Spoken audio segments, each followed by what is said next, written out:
Man, am I tired. But we're still here. We're still going to play Bard's Tale. And we're still going to try and talk a little bit about Anime Impulse Bay Area 2023. So, now I have to say Bay Area specifically because there's more than one Anime Impulse. One of them happens in Southern California, one's in Northern California. Also, I cannot remember what I was doing here. But, fuck it, here we go.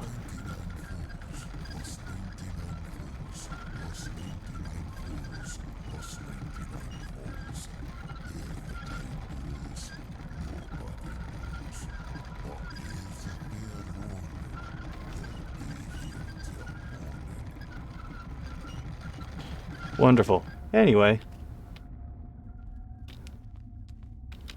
So this is another one of those conventions that we were able to go to, thanks in large part to Casey and Kira.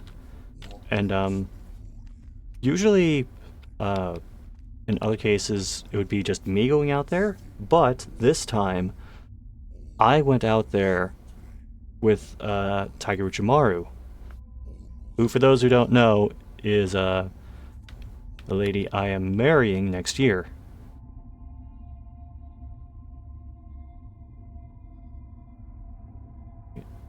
Okay, God, this is a puzzle I actually have to focus on.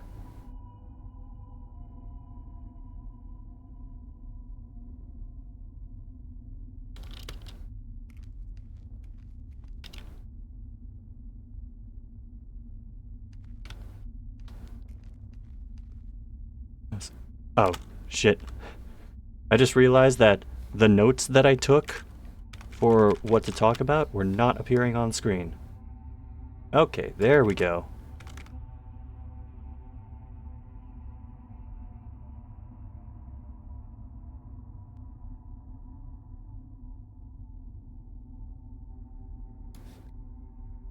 Alright, man. I have a lot of notes to this for some reason.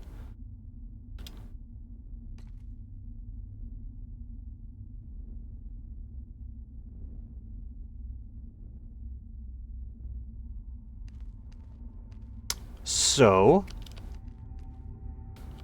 yeah, we're gonna need to get this open. So, the thing about Anime Impulse is, unlike the other conventions I've been to and expos I've been to, this one only runs for 2 days. So instead of flying out there on like a Thursday, which is what I'd usually do, I end up going out there on a Friday.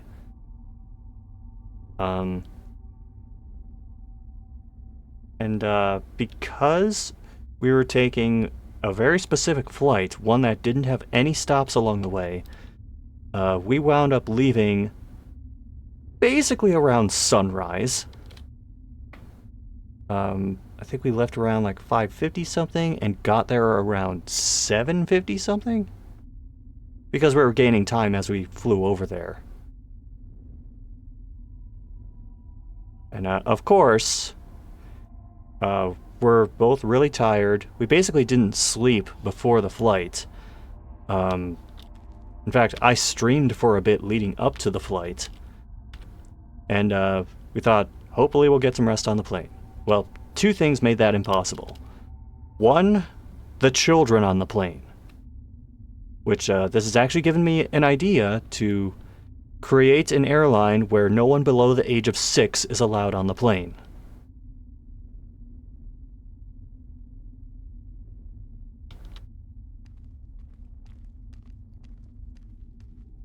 The second thing that made it difficult was that, oh my god, how are you supposed to do this?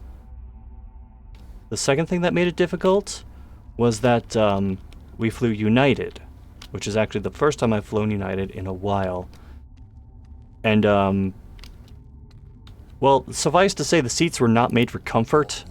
Before you, behind the next door, a name and a number, steeped in old lore, almost a century, multiplied 4, almost 400. Okay, that's not going to tell me anything.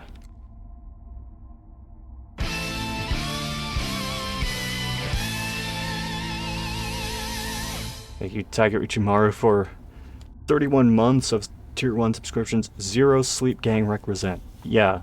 So the seats were not comfortable at all. I mean, I realized we were flying economy, but even so, like, we were maybe half an hour into the flight and my tailbone was starting to hurt.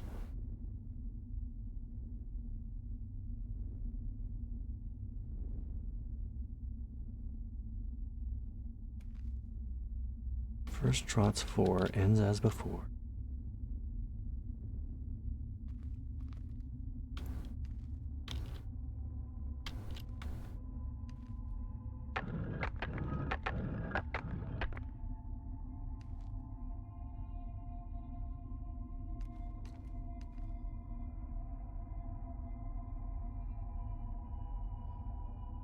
So would I even need to adjust these if there's no horse associated with them? I don't know. We'll figure this out together. Or I'll just look up the answer, one of those two. So, yeah, we basically got no sleep on the way over. And, we wound up landing at the San Francisco airport, where, and this was another reason that Tiger Uchimaru came along on the ride, is that she has a longtime friend who moved out to the San Fran/Bay area. We'll call her Hanpan for the purposes of this stream. Hanpan and her husband, who we'll call Nick. Started to hurt at the tail end of the flight. You get out of here with those puns, Blondie. I am the pun master here.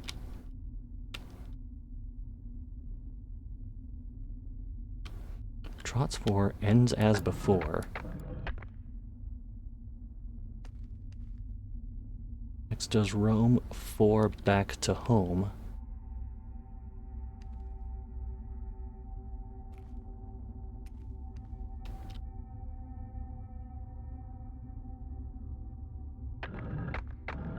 When it says back to home, I'm assuming it means ends up the same as it was before.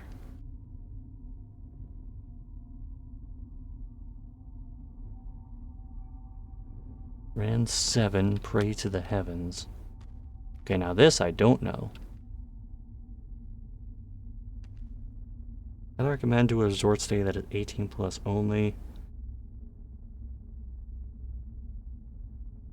And yeah, an airline like that would be great. Maybe.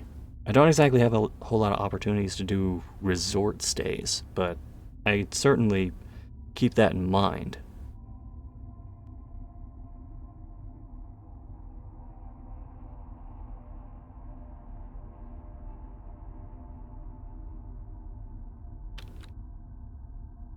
Wait, I just had a horrible thought.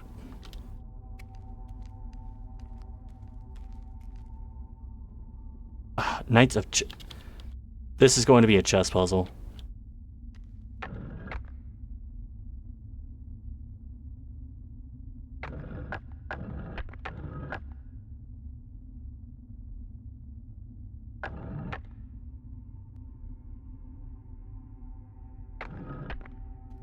So I'm just going to turn these back to what they were before.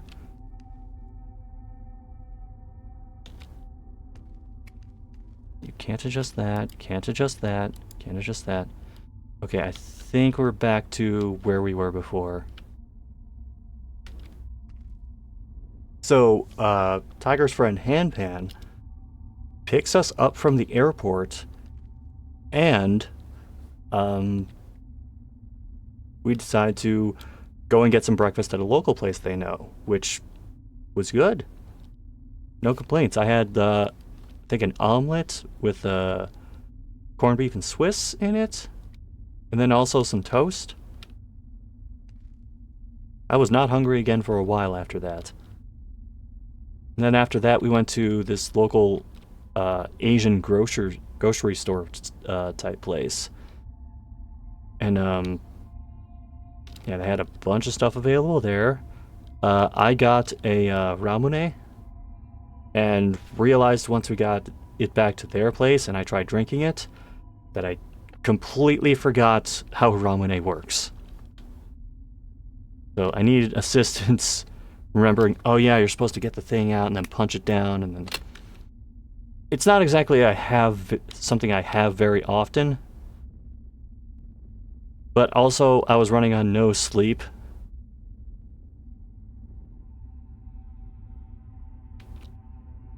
Trots 4 ends as before.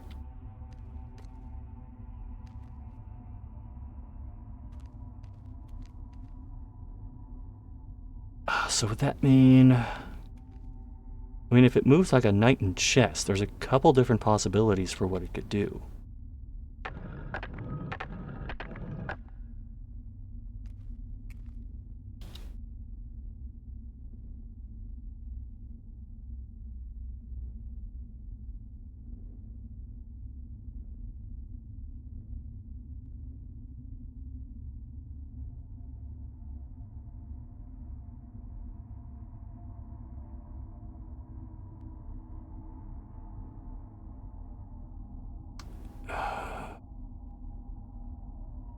We have 2 that go home. We have 1 that prays to the heavens?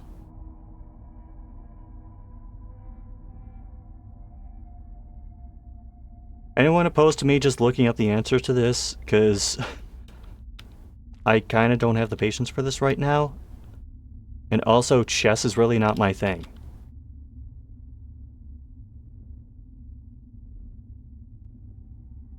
Anyway, once we do the trip to the breakfast and the Asian grocer, we head back to Hanpan and Nick's place. And we get the grand tour of it, and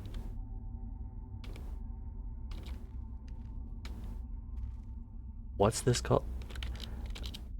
Tiger, I already pulled up a thing that has the answer on it, but I didn't look at it because I wanted to see if I could potentially solve it myself. You do it on your dreams, so go for it. Don't let your dreams be streams.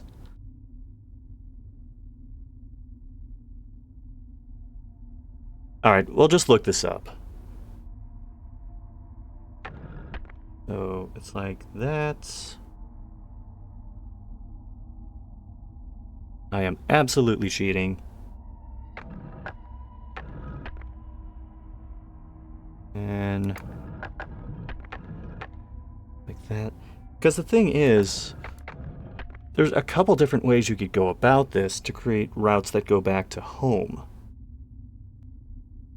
So if I tried doing it without this, we could be here a while.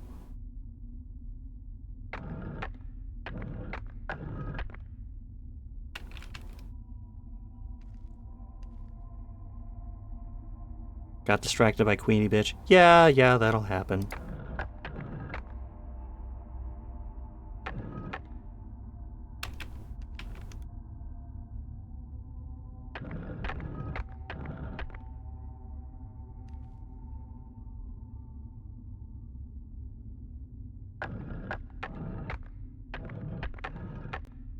Wait a minute, this one is... that. Oh. Alright, well, that did it.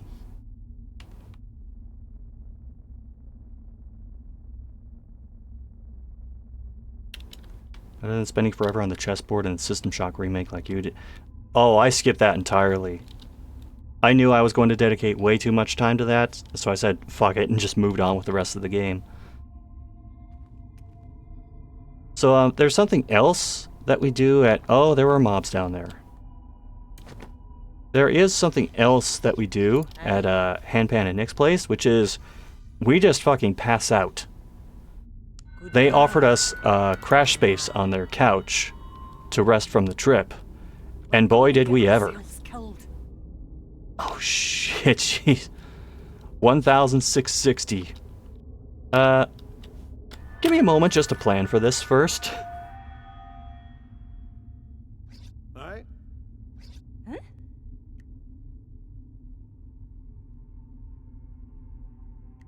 Yes. Do you need We have me? one person, Hey. 2 people. Yes. What do you need? What can I do for you? What do you need? I'm going to give her a healing option as well, just in case. We'll give her the greater healing potion. Also, what's my booze count?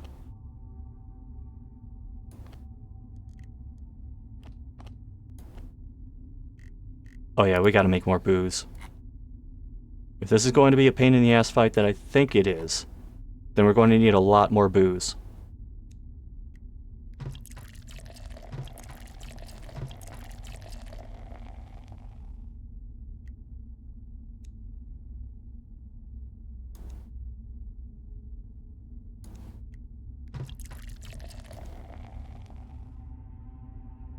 Okay, I think that should hold me over.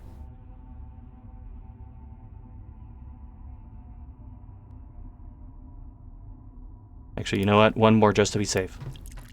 There. So, when we regain consciousness at Hanpan and Nick's place, we hang out for a bit, and we eventually make our way over to the hotel. Along the way, I'm just kind of Yes. looking around at places and just noticing how, like, in terms of architecture and city planning and shit, very different from where we live. A lot of very packed together places. And also a lot of things that are lower to the ground. And then I realized, oh, right. There's a fault line somewhere near here. Although I think that's more so a Southern Cal thing. Please correct me if I'm wrong. Okay, so all these guys are at 14. So this is not going to be a problem immediately. I can do this, and then this, and then this, and then this. Mainlander, what happened? You are all dead. So when we do get to the hotel, we notice that, well, I notice, I think Tiger knows too, that the Marriott's designed differently from what we've usually seen out of Marriott's. It definitely has more of, like a Hispanic architecture design vibe to it. I am weary of waiting. Just looking at the walls and the tiling used for the roofs.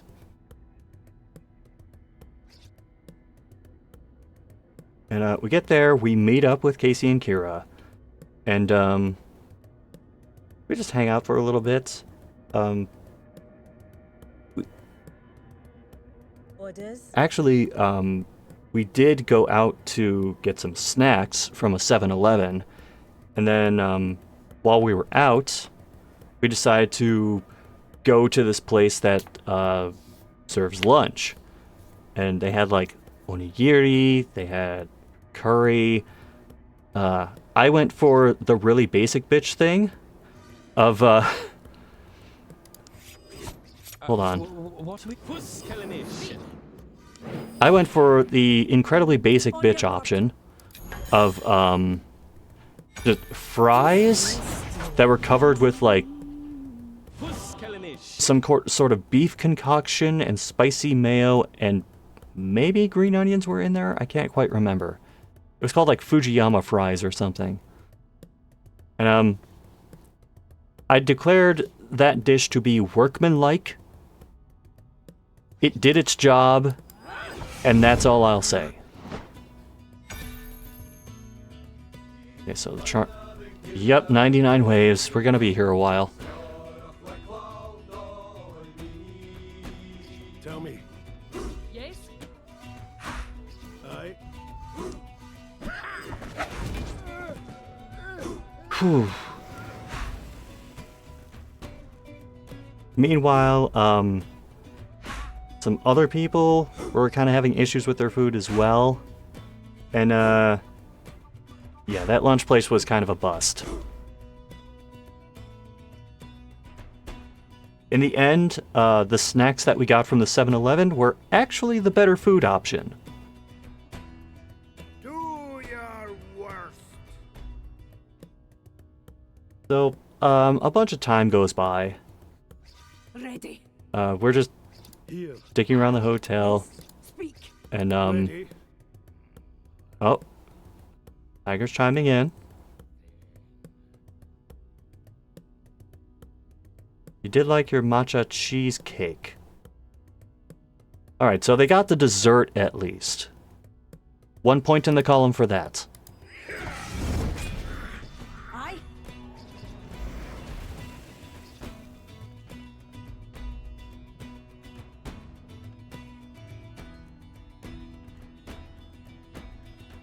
So that's 14, that's 14. Onigiri was decent. Everything chicken related, you had the fucking dog.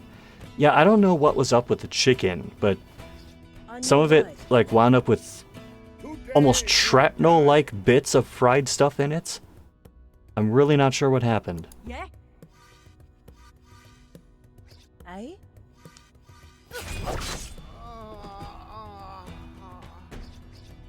Yes?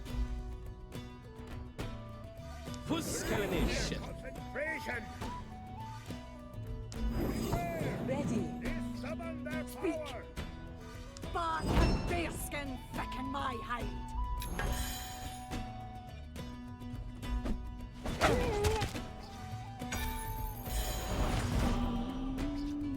Fuskalish.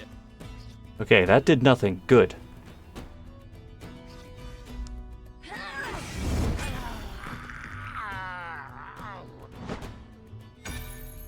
We're gonna be here a while.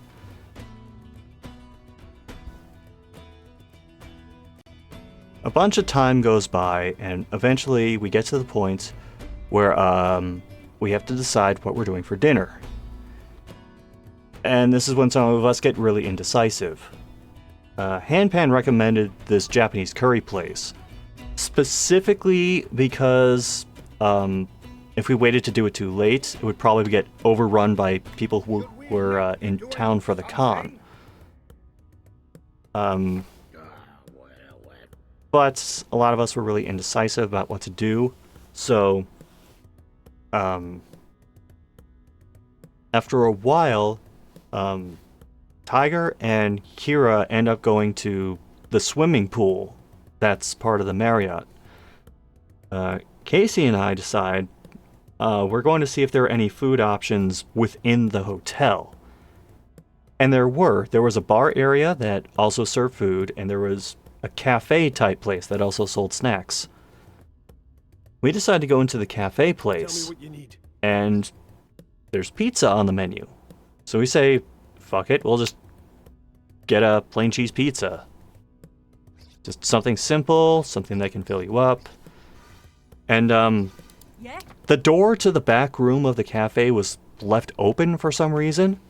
So once the pizza was ordered, we see the lady at the front go into a back door, walk through the back, and then we see her come back with a frozen pizza. This pizza was $22, by the way. Thanks, California prices. Anyway. So she goes and puts the pizza into this oven that we couldn't see. And then all of a sudden, the fire alarm starts going off. And in true hotel fashion, most people just look at the fire alarm that's going off and go, and go back to what they were doing. Ready? I suppose. But eventually, the staff does start telling everybody, we gotta get out, we gotta evacuate. And I'm thinking, wait, Tiger and Kira are in the pool, and yes, they did have to get evacuated as well. They wound up at a different part of the building from us. Meanwhile, Casey and I are still in the cafe. The person behind the desk just like takes the pizza out, shoves it in a box, and gives it to us. And we're like, thanks? So we take the pizza, and we all walk outside, and we're like trying to find a curb or something to sit down to like try and eat this pizza. There were like outdoor lounge table areas that we eventually found that they let us use.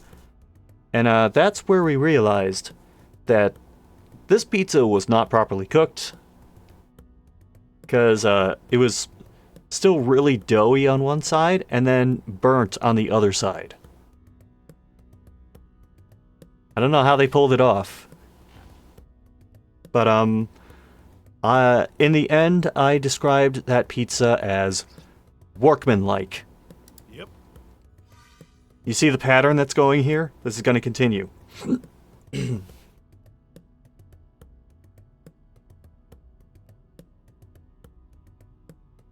So, eventually... What did you expect for $22? I expected at least $22 worth of material for a video talking about the pizza.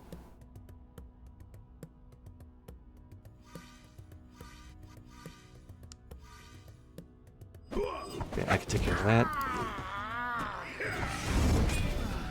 Eventually, fire trucks come. They shut off the alarms. We can all go back inside. And as we're going back into the building, I overhear one of the... I'm trying to remember what it was. I can't remember if it was like part of the front desk staff or like one of the janitorial staff, but one of them mentions that, you know, this is the third time this has happened in the past month. Really? Am I supposed Either to they be- have a major problem with people pulling the fire alarm for no reason, or there's something wrong with their emergency system that keeps causing it to go off. And I only say something wrong because I staffed a con where the fire alarm went off and all the congoers had to evacuate. But it wasn't caused by someone pulling it.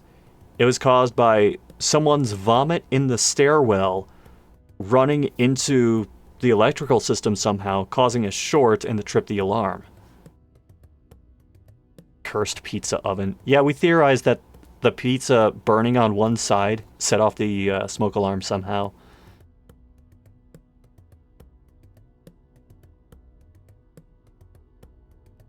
So we stomached what we could of the pizza and then awkwardly tossed the box into the garbage. Awkwardly because it didn't really fit in the garbage. But we go back inside.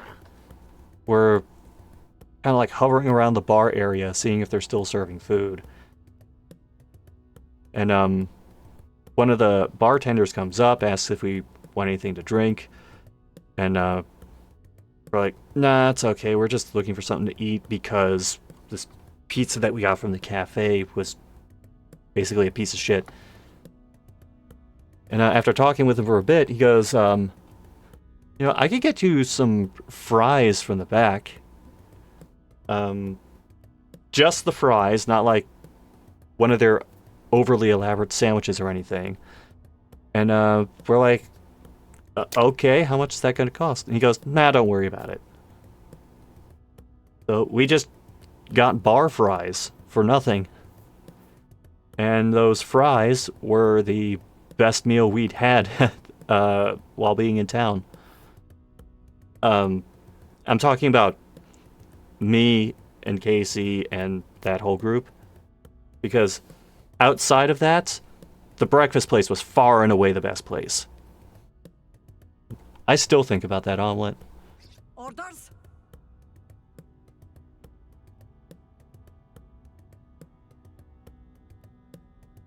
Oh god, how do I want to deal with this guy?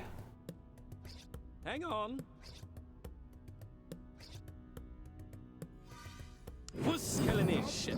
I really want to work up my magic points, so I'm more prepped for the latter stages of this. Aye.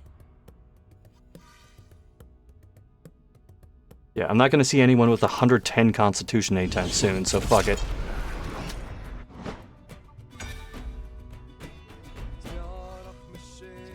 Ready.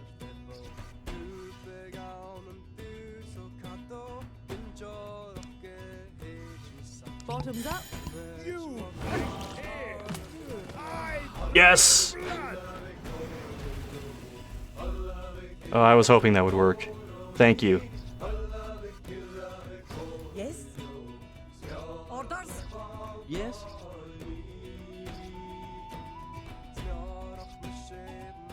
Alright, let's see what the damage is.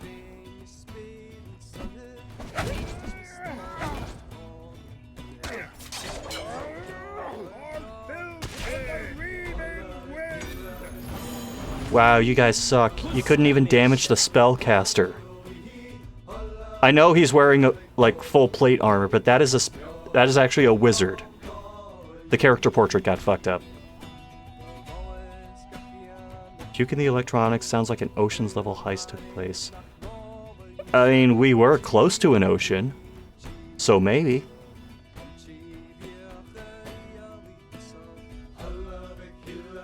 So we take those fries, we go back up to the room, we eat them there, and as we're doing that, we're also like Tell me. looking at the hotel TV to try and see if we can hook up a game console to it. On your 'Cause word. I brought a Switch, Casey brought a Switch.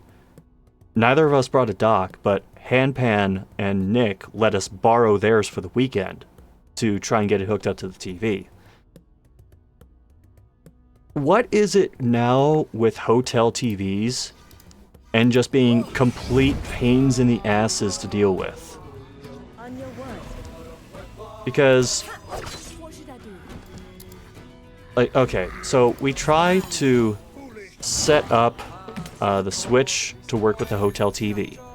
First of all, it is really hard to access the HDMI ports that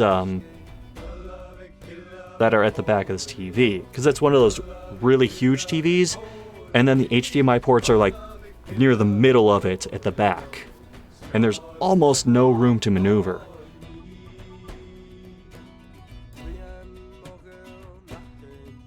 Yeah, we got a priest. I gotta deal with that.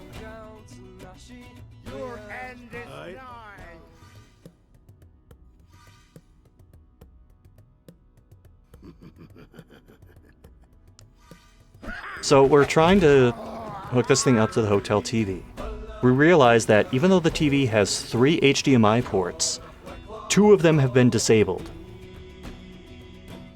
So we're trying to see if we can first enable one of those HDMI ports and get a game console working through it. We can't. So we unplug the HDMI that's plugged in, which gives us the TV feed, and try plugging something else in there. And we're struggling to like get any sort of video signal out of it. We're like, what is going on?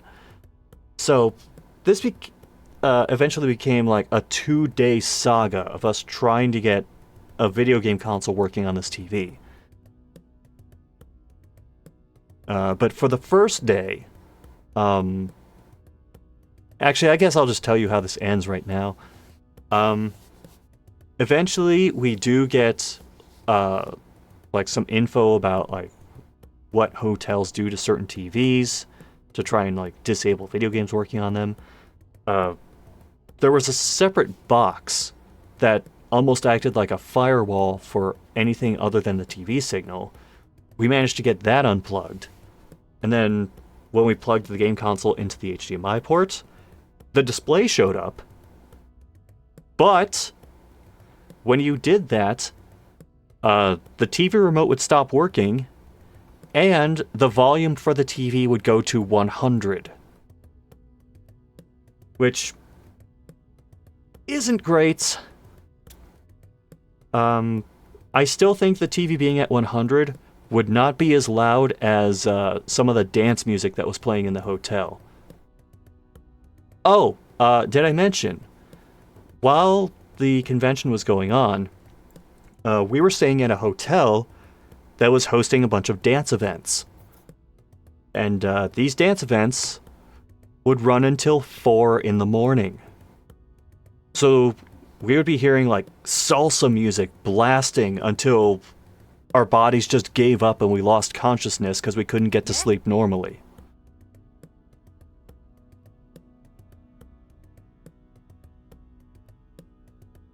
But before we go to sleep that night, we're still dicking around with the TV, and we're like, ah, fuck, we're not getting this to work.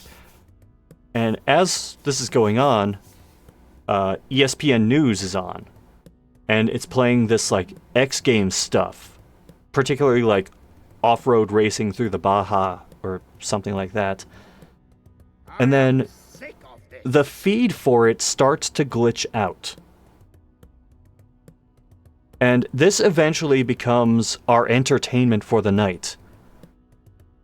Because it does that thing where, like, pixelates and the colors change and some of the pictures blend together.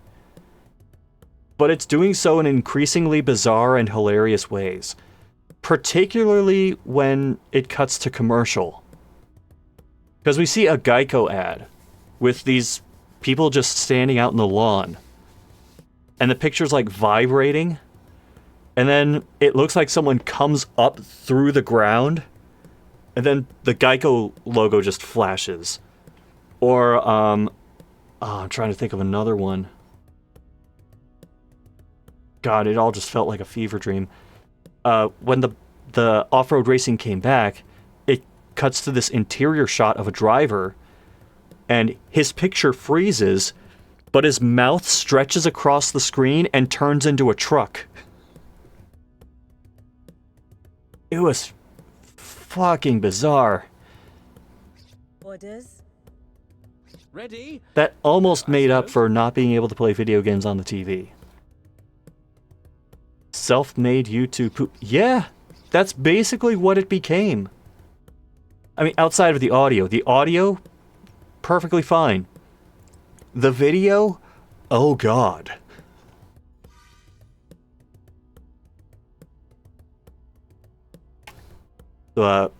Eventually, we get something resembling sleep. I say something resembling sleep because afterward we started calling ourselves the Zero Sleep Squad. So that tells you how the weekend went in that regard. But we all get ready to go to the con. This time we have to get an Uber there because the hotels, I mean, it's close-ish to the event center, but not close enough that you could just walk there. So we all pile into this Uber, give him the address, and we're on our way. That is until, damn it, 1 second. Here. That is until, eventually, the Uber driver stops. He, like, pulls over on this one street and stops. And we're like, wait a minute, what's going on? And he says, Am I supposed to be this is the address. And we're looking, and it's obviously not like any sort of event center or convention center or anything like that. There is, on one side, some apartments, and on the other side, a preschool. It is very obviously not where we're supposed to be. So, Casey and Kira are like trying to figure out what happened, what the actual address is. They're calling people at the convention. And then I think it was Kira who realized, wait a minute, there's a number missing from the address. So instead of like, for example, 463 Delaware Street or something like that, the actual address we were supposed to go to was 2463 Delaware Street. Fortunately, it wasn't that far of a drive, so they just updated the location for the Uber driver, and he takes off again, finds the right location, goes to turn into the event center, gets cut off by a truck. So I think Kira tipped him a little extra for putting up with all that shit. Aye? On your word. Okay, 11 physical, that's no good.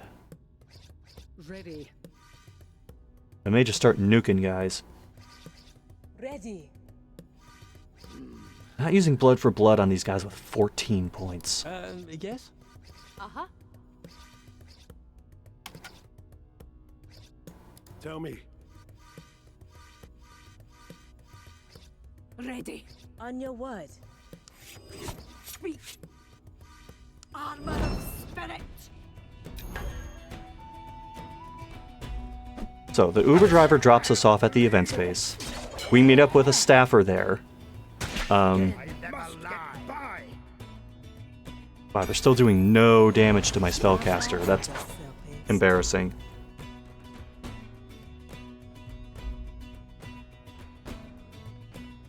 And they arrange for transportation to us to get from where we are to where we need to be for the event. And that transportation is a golf cart. A golf cart that is designed for seating 6 people. So there's like 2 rows of seats facing front, and there's an extra row of seats at the back facing away from where the golf cart is driving.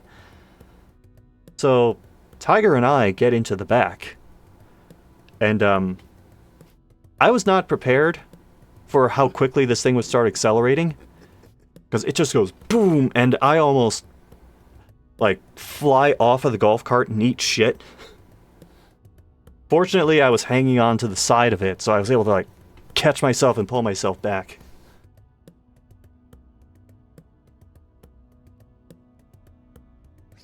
Okay, we'll do this. Ready. Good to the last drop. Okay, so the golf cart takes us around most of the grounds for the event. In the process, we end up seeing like some of the cars that were specifically brought there for the convention. You could tell they were there for the convention because there was anime all over them.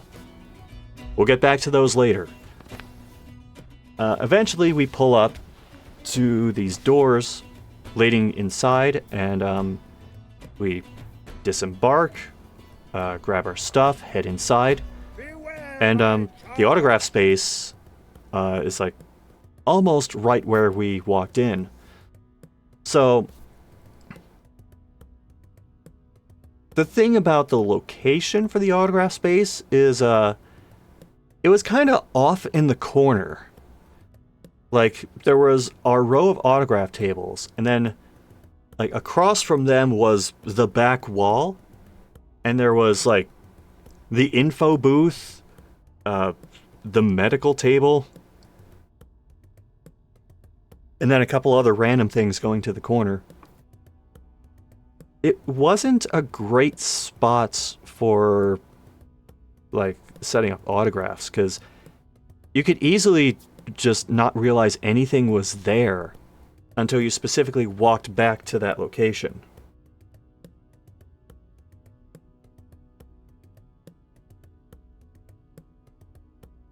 Another thing I realized is I was trying to like look up a schedule of events leading up to well, the event, but I wasn't finding anything outside of like event starts here, event ends here. I found a schedule for main stage events, but I couldn't make heads or tails of it, partly because instead of names, they just put symbols for whatever was going on there. But basically, it was kind of like too many games where it was like expo style, meaning that What should I do? shit. Here. Meaning that you don't have a set start and end time. You're just supposed to be there like the majority of the time. Orders. Ready. What are we doing? I didn't know that going into this, but I mean, I just tried to make it work as best I could. So for our row of autographs, it was Casey and Kira right next to each other, as usually happens. Yeah. And then, if you're looking at the tables, to the right of Casey was this cosplayer who, like, does, like, really elaborate, incredibly detailed cosplays. One of them she did was 2B. So of course at one point Kira is like going over to their booth and complimenting them on it. But on the other side, like to the left of Kira's table, you have Stephen Fu.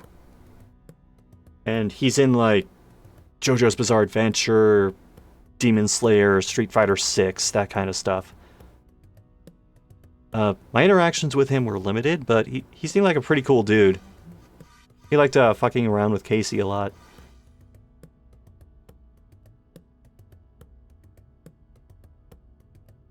Now, what was kind of nice about this event is that neither Casey nor Kira were scheduled to do like any sort of panel or participate in like main stage events. So who were in the main stage events? VTubers. So I perused the guest list for this event, and like half of them were VTubers. Possibly more than half. On your word. And I'm wondering, how does that work? Because the VTubers were not physically there. They were still broadcasting from like wherever they usually broadcast from. And they would just broadcast to the convention center onto certain screens. And I'm thinking, okay, that's a bit odd, but I guess I can see, like, for those who don't know, the VTuber thing largely goes over my head. I have friends who do it, which, more power to them. I'm not going to make them stop or anything. I'm not going to tell them to stop, but at the same time, like, when you take that and try to make it, like, a convention guest,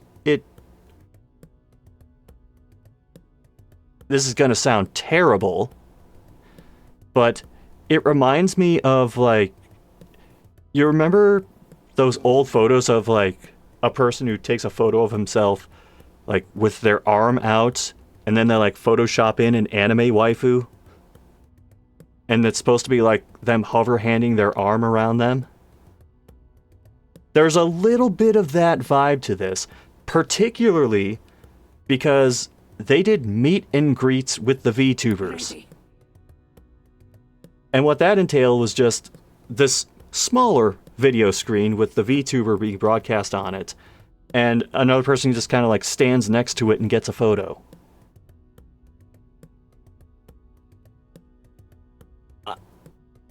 I'm just going to leave it at I don't see the appeal. For that particular application of VTubing, I don't see the appeal.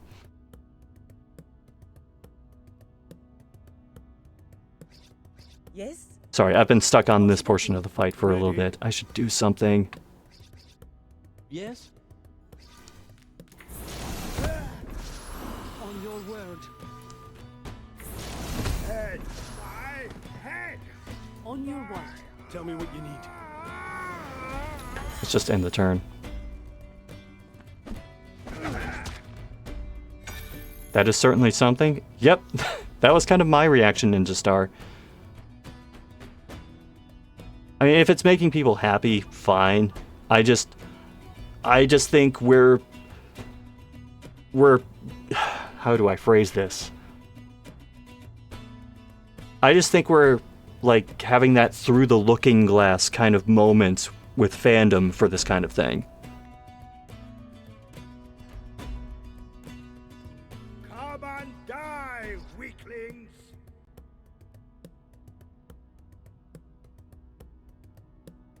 Sorry, my notes are kind of a mess, so I lost my place. Okay, there we are.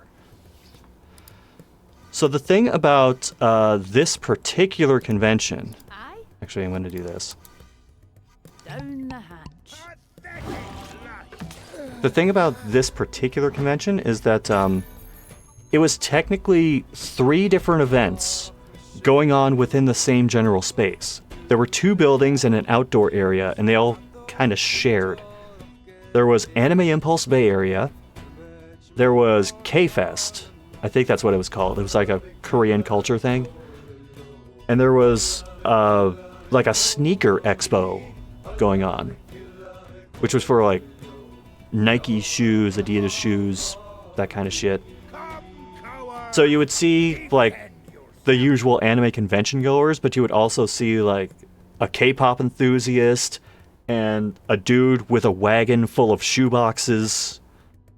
It was unusual culture clash. It was a niche upon a niche upon a niche.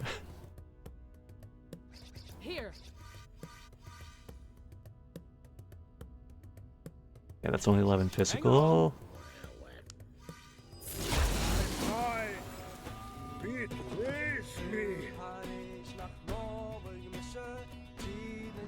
And there wasn't really like much of a divide between either of them either. I mean, the K-Fest thing, like, mostly took place in the second building, so there's sort of a divide with that. But for the sneaker thing, it was in the same building as, like, the artist's alley and the vendors for Anime Impulse. And there would just be, like, a row of arcade machines, and then suddenly it was nothing but shoes.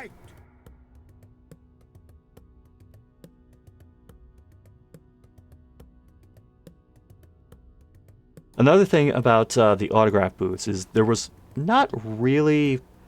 I mean, they had tape on the ground indicating, like, Ready? where a line should be, Here. but most people just didn't follow that at all. There were no barriers or anything to, like, tell people this is where you need to go. So that resulted in, excuse me. So that resulted in a lot of instances of, like, people kind of hovering around, like, a few feet away from your table, and you didn't know if, like, they were actually going to come up and ask to have something signed or a photo or something, or if they were just, like, killing time and would eventually walk away.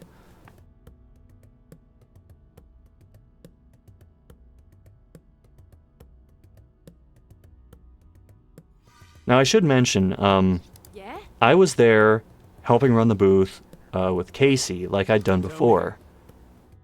Tiger Chimaru was there, and she was helping run the booth for Kira, which she was nervous about, I was nervous about.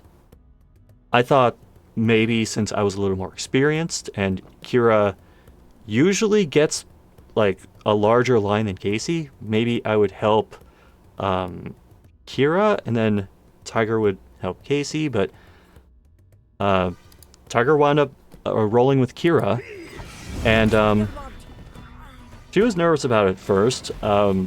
Did a lot of like double checking to make sure she wasn't screwing anything up, but like after the first few transactions, she got the hang of it and wound up doing pretty well with it. I mean, one of the biggest concerns with doing that kind of thing is like, what kind of people are you going to be dealing with? And like the overwhelming majority of the people that you interact with when doing that, perfectly fine. Just fans interested in getting something signed or getting a photo or even just chatting with them for a little bit.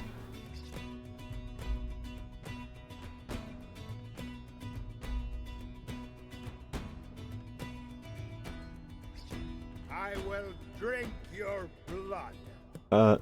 That being said, you were in fight mode the entire time, not gonna lie. I have that in, like, the back of my mind, but only when I see a certain type of person come up to the table. Speaking of certain types of people coming up to the table, the Funko Brigade was in full effect at points.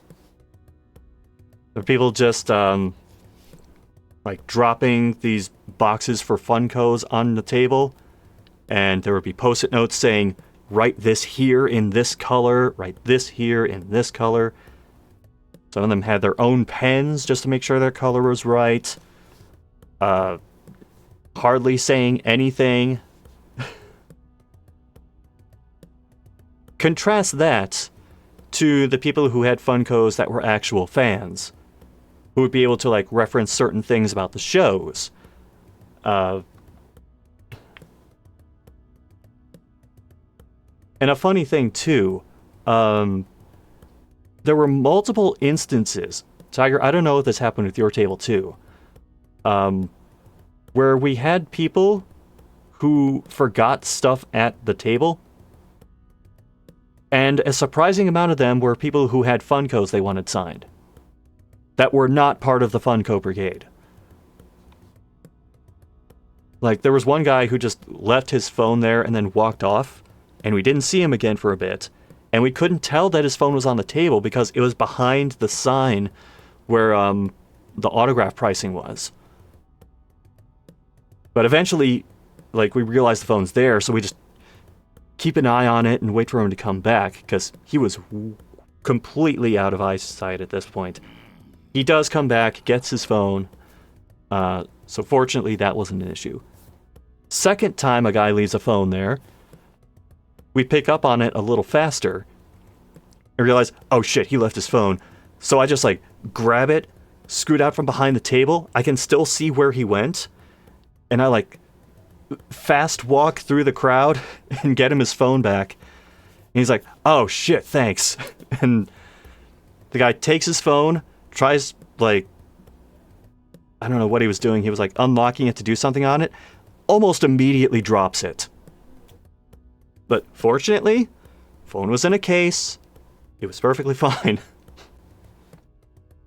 And then this is skipping ahead a little bit, but third time it happens.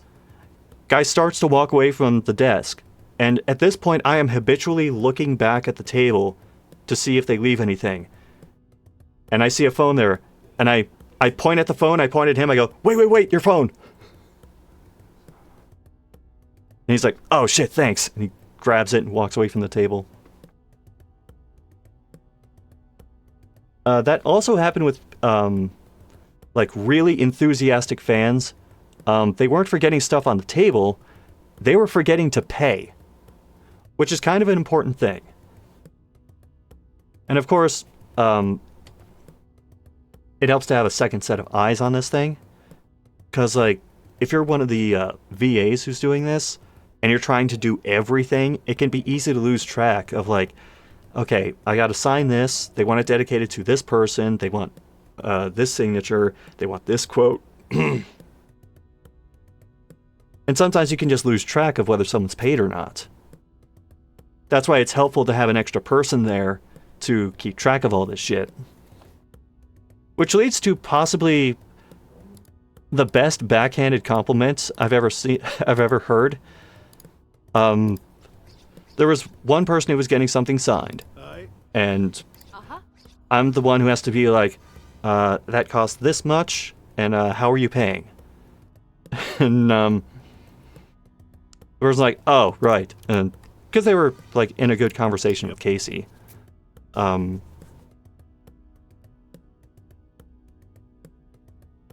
I'm like, sorry to bring the mood down, it's what I gotta do. Ready. I think I was actually the one who said, I know I'm a bit of a killjoy, but it's part of how this works. And then Casey chimes in with, but you're a good killjoy. And I pause for a moment and go, Order. is that a compliment? I don't know if that's a compliment or not.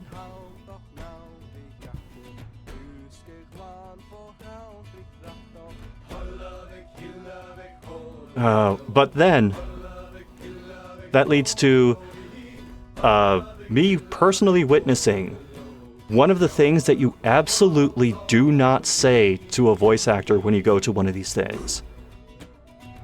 This dude comes up to the table, looking very awkward. Based on what he said, he hadn't really done many of these events before. Or any of these events before, actually. And he sees some Pokemon-related prints on the table. And he notices Raichu specifically. Because there were some episodes in... I can't remember which one of Pokemon it was. It was one of the more recent ones. Where Casey voices Raichu for a bit. And they go, oh, you voice Raichu? Yeah, I voice Raichu. In which Pokemon? The newer one or the older one? And Casey says, oh, I do it in the newer one. Yep. And then this guy says, Oh, I prefer the older one. On your word. And I could... and in that moment, Dare to be guard. I could, like, feel the tension rising. Because, like, if you have a voice actor who is voicing something that has also been voiced by other people, it can be considered a massive faux pas and even a bit of an insult if you just tell them directly, I prefer this other version of this character. Particularly if the older version is from, like, a time period where voice direction was either really bad or non-existent. Like, I compare this to, well, I use this example because it's the one that immediately comes to mind. Tell me what you need. Like the Bloody Roar 2 redub, where, like, a bunch of professional actors did their interpretation of the lines that was based on the Japanese version. It's the equivalent of someone going, I prefer the original English dub, even though the original English dub is, with a couple exceptions, pretty bad. Like, characters don't sound their age, they sound, like, really goofy when they're not supposed to be. But anyway, so that guy got a very abrupt introduction to that particular rule. But eventually, like, the temperature of the conversation comes down, and he's able to just, like, have a conversation with Casey, and he does actually order a print. And I remember, like, his conversation ends with, are conventions usually, like, this crowded? And keep in mind, Anime Impulse Bay Area is not a particularly large space, based on, like, other conventions I've been to. I mean, it can be a little crowded when you're, like, trying to go through Artist Alley, but I wouldn't say there's that many people there. But Casey and I are both just kind of like, yeah, I'd say so. Maybe a little smaller. And then he goes, alright, I don't think I'm gonna come to many of these anymore. But you know what? Fair play. On your word. Aye. Ready? On your word. Sorry, I keep getting distracted. I have like 90-something more waves of this to go through. Aye. Yes? What are we doing? Here. My head. Pounding.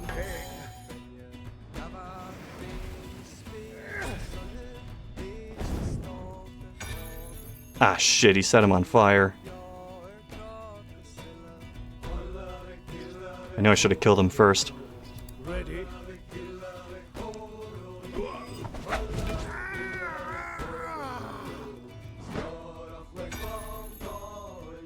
So time goes by with the autographs, and we eventually get to the point where we want to get something to eat for lunch.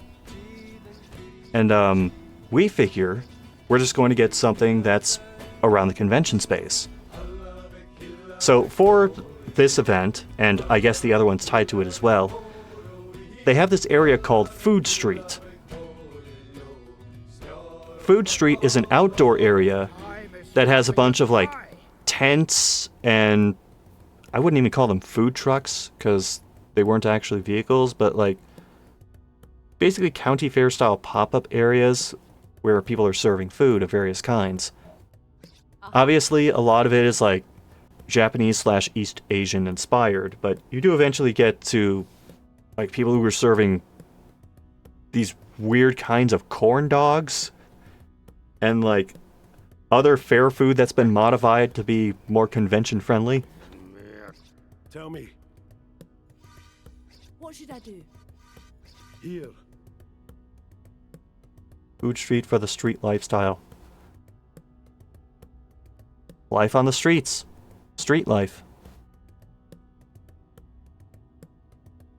Now, it's a bunch of food places, but then at the very end, there's a big stage.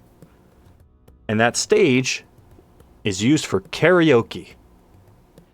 And man,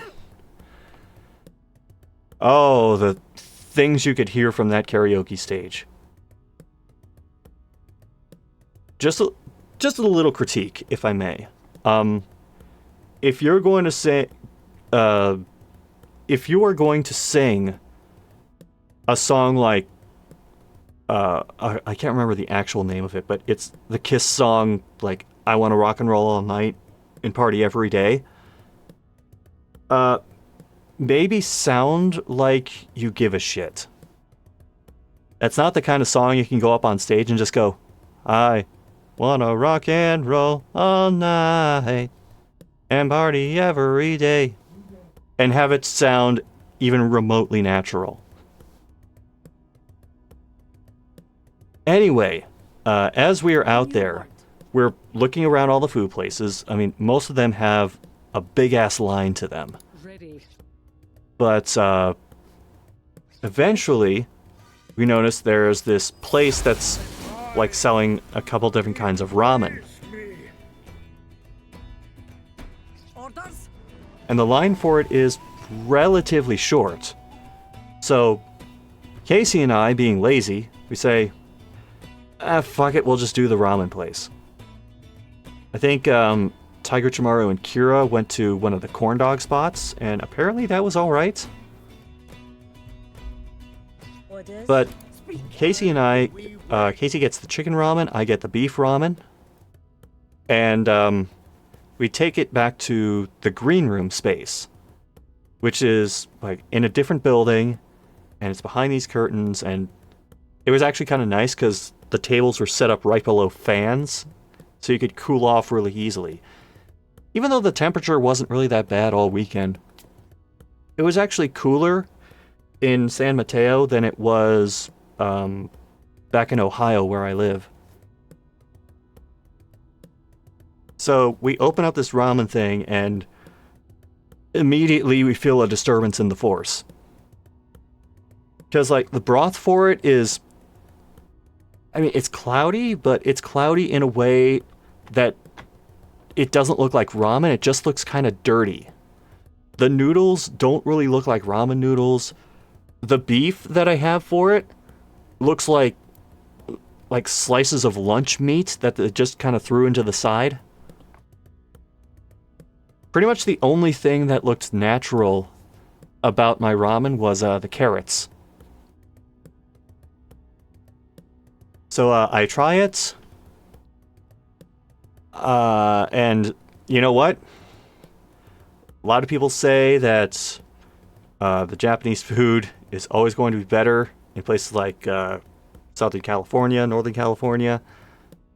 But the worst ramen I ever had was that ramen. Oh god, I dub that ramen to be workmanlike. Also, that ramen was like $20. So, not worth it at all. I just think it's funny that the worst ramen I've ever had was in California at an anime convention. Now, also in the green room, there were like chips and water, and that's basically what the lunch for me and Casey wound up being. Where does it stand compared to instant ramen? Oh, I would take the instant ramen over whatever the hell this was that we got.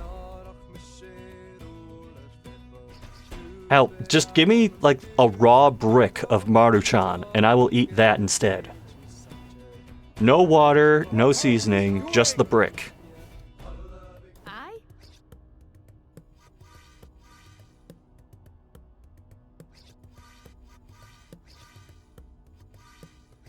You know what? I'm gonna do this. What is that Now we're talking. That'll help him deal with the fire. Ready?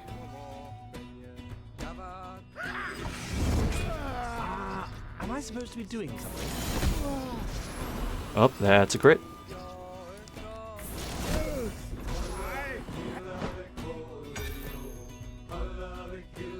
bad ramen is really bad. Oh yeah, I'm going to do something that's seemingly unrelated, but it's like Lucha Libre. Lucha Libre requires a lot of athleticism and agility to pull off. Good Lucha Libre, there's nothing else like it. Bad Lucha Libre is one of the worst things you could ever watch. Time to die.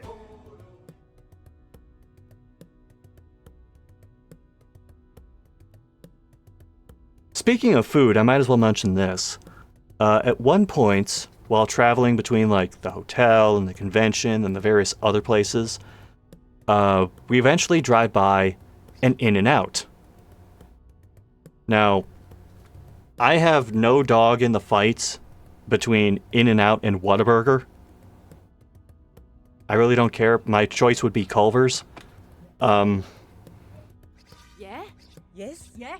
But just kind of jokingly, I say like, Ready. oh good, an In-N-Out. I can go there and experience how mid it is. And I can't remember who said it. I think it might have been Casey who said something along the lines of, yeah, you're not missing much.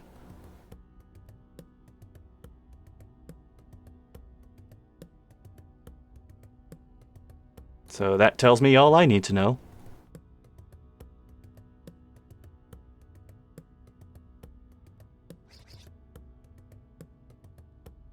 What should I do?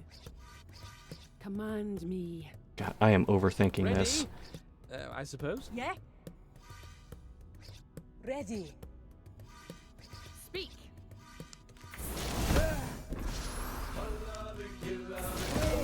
I just want to make sure she doesn't get attacked. Ready. Slunge. Will be your last. Hang on. Uh-huh. Wretched cacophony. So, we end up going back to the autograph table. We wrap up for the day. And, we end up heading back to the hotel, and we're trying to make food plans. Now, Casey and I had already been burned twice on meals. And Casey was very determined to just, like, DoorDash McDonald's. I will bleed you. Because at least they would know what they're getting from that. However, Handpan and Nick had a couple of local places that we could go to. And one of them was this Korean barbecue place. So, Handpan and Nick and Tiger and myself and Kira as well, we all go to this Korean barbecue place. And I've only done Korean barbecue a couple of times. Handpan and Nick and Kira were definitely more experienced with it, so I just let them handle like cooking everything on the grill. And every once in a while, they'd like hold up some meat, and I'd be like, "Yes, please." I basically just left the cooking to the veterans. Because when it comes to stuff like pork, I'm the guy who's just kind of going, I think it's done? I can't really tell. Here, taste this for me. That was actually when I learned, well, when I first experienced beef tongue. I'd never had beef tongue before, and I didn't really know what it was like. So I tried it, and I realized two things. I like the taste of beef tongue, and I do not like the texture of beef tongue. Because I had to chew it for a while before I felt like I could swallow it. It's almost like having beef gum or something. But yeah, I like the taste, but I don't think I'll have it regularly, because that's a lot of work to put into eating just a piece of meat.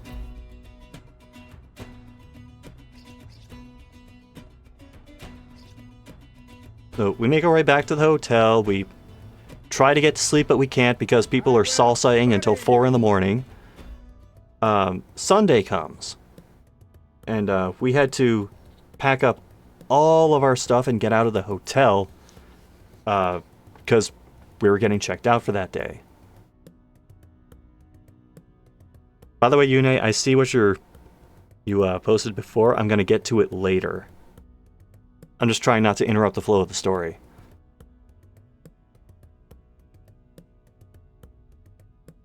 So we end up taking all of our stuff.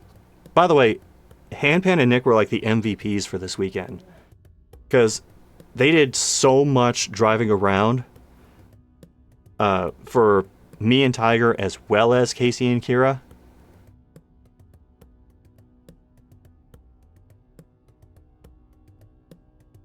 And just aside from that, like all the restaurants that they were recommending, covering the checks, even though I was like, I'm not really comfortable. Can't I pay for the... No? Okay.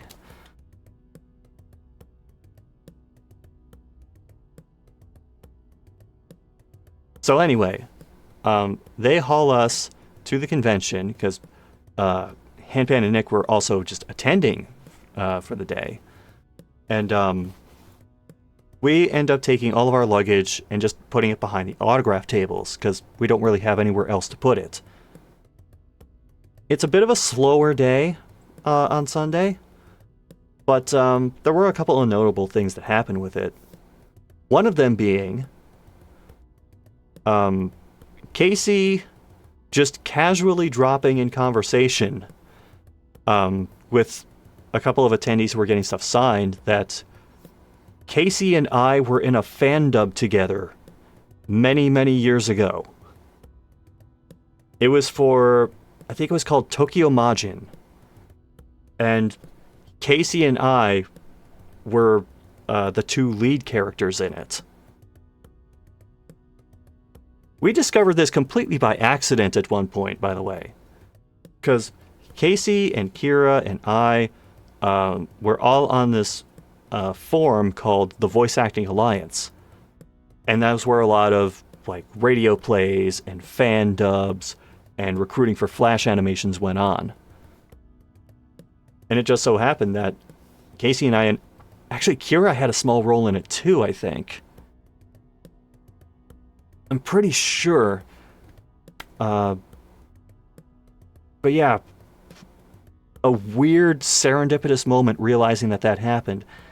But I never mentioned that to anybody, and Kira just casually drops it in conversation with a fan. Oh shit, I gotta splice clips into the recap of that, don't I? I think I still have the video for it. I'll check it later. Here. Oh my god, this turn is still going on. On your word. Aye.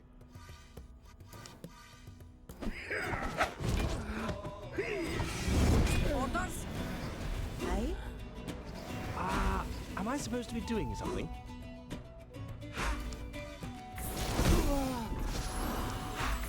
Head. Fire. Okay, good. That absorbed a bunch of the damage. That absorbed all of the damage. Good. Time passes and we get to the point where we can take a break for a little bit and just like walk around the space. Tiger and I head outside to look at those cars with the wraps on them that I mentioned earlier. There were basically 3 different kinds of cars that I noticed. Die here. There was one that said Xenoblade on it, and it said Xenoblade, but it was actually themed around Xenoblade 2, so false advertising. There was another that was entirely... actually, let me rephrase that. There was another that was almost entirely themed around Uzumaki, because it had, like, various characters from the manga, like, going all the way along the side of the car. But then you got to the back of the car, and it's just kind of random. Like, there's a sticker that says in katakana, "fuck off." There's a sticker of, like, Alucard from the Castlevania Netflix series giving the finger. Theme kind of falls apart at the back, but oh well. And then there's the third kind of car, which is every other car that we saw, which I just dubbed weeb shit. This is based around characters from, like, I'm trying to think. I remember seeing a lot of Honkai stuff, like Honkai Star Rail, that kind of thing. So we were checking out the cars for a bit, but after a while we just kind of walking around and playing Pokemon Go. And we did end up, like, perusing the artist alley and the vendors. There was car stuff there, like air fresheners and license plate brackets and various clothing themed around cars. So Taiga Uchimaru, who works on cars for a living, had a lot to peruse, and came home with quite a few things.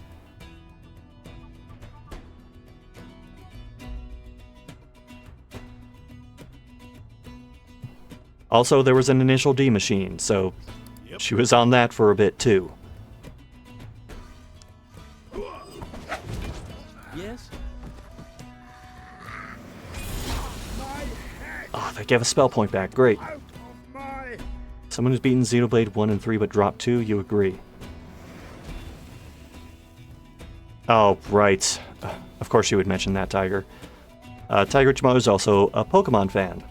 Well, a fan of certain things with Pokemon.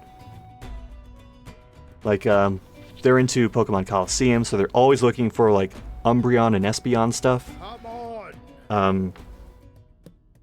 And they also got this little stuffed Chikorita. And as she said in the chat, it was a caked up Chikorita. It had an ass.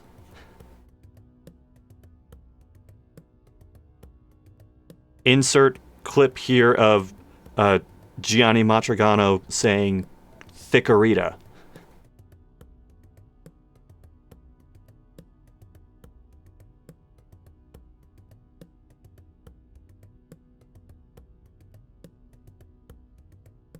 And there were a couple of things that I got as well. It was Monster Hunter related, as you might expect. There was a person there who was selling both these keychain ribbon things and these pins that were of various monsters from Monster Hunter with, like, palicos riding on the back of them. And I got one for, I think it was Zenogre and Barioth. And the vendor just kind of, like, casually throws out there, "Oh, not a lot of people go for Barioth." And I just say, well, why not go for Barioth? Barioth's the boy. And that's when I realized the vendor and I both like Barioth.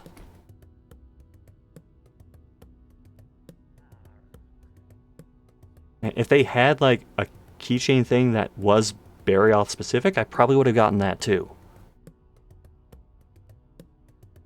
Now, I'm mentioning video game stuff, but the weird thing is, there were practically no video games for sale in the entire hall. The only vendors I saw who were selling video games were, there was this one specific vendor Tell me.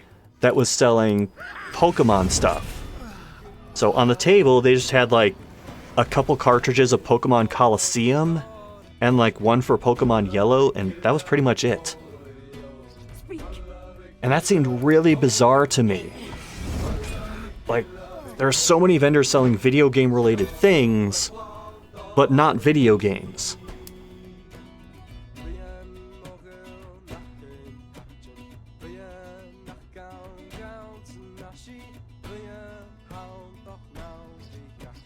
Ready. So it's getting later in the day, we're getting to the point where Casey and Kira need to start seriously thinking about like Speak. shutting up shop, because they're going to have to like find something to eat and then go get to their airplane ride. So they set a time for when they both want to like shut down their tables and then walk around the convention for a bit and then leave. The problem is, stragglers kept showing up.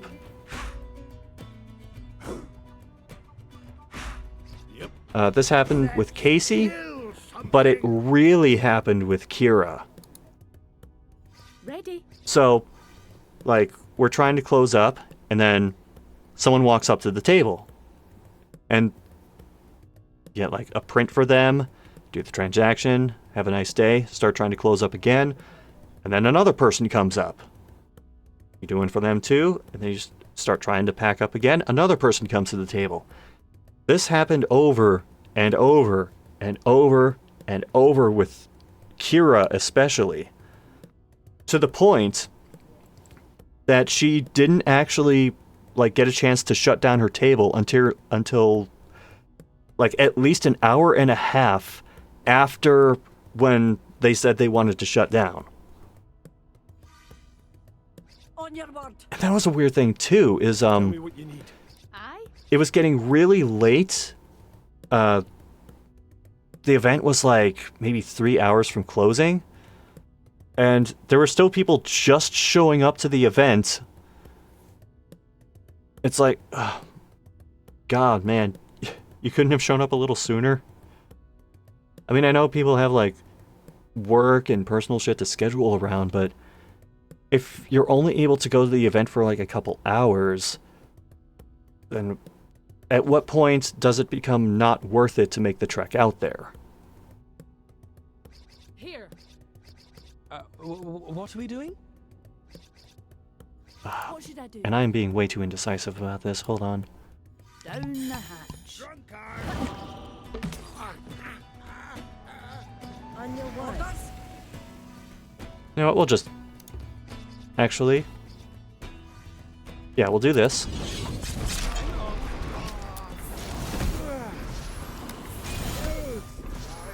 Good. Oh, hell no.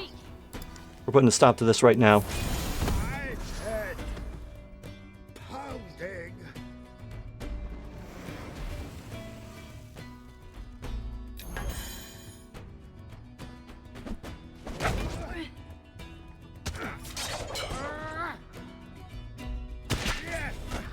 Oh, wow. Again. Someone actually took damage. Grim.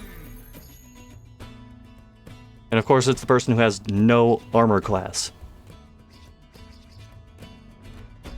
Heal.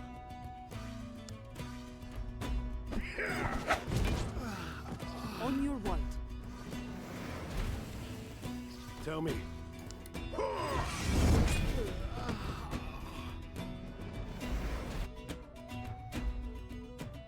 Yeah? So we get to the point where Casey and Kira are starting to seriously try to work out how they're going to get to the airport with their stuff. They start weighing their options as far as like Uber and how much it'll cost to like get around. And then Hanpan, being like the MVP of the entire trip, is like, we can just pile into my car. So we take all of our luggage, Tetris it into the back, and then cram into this car, and Hanpan and Nick like drive them to the airport and save them a ton of hassle.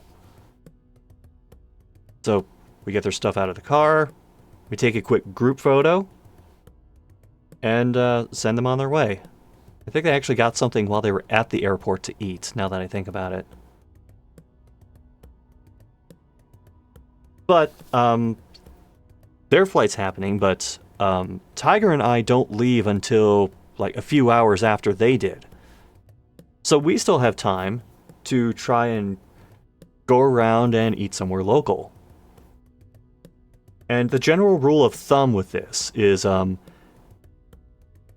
this is according to Handpan, if Nick says it's a good place, then it's a really good place. So we start going to some of the places that he would recommend.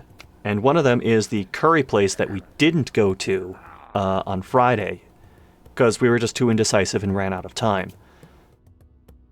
We get there, and there's a wait list, which isn't uncommon, but we can actually see how long the wait list is. And there are 10 groups in front of us.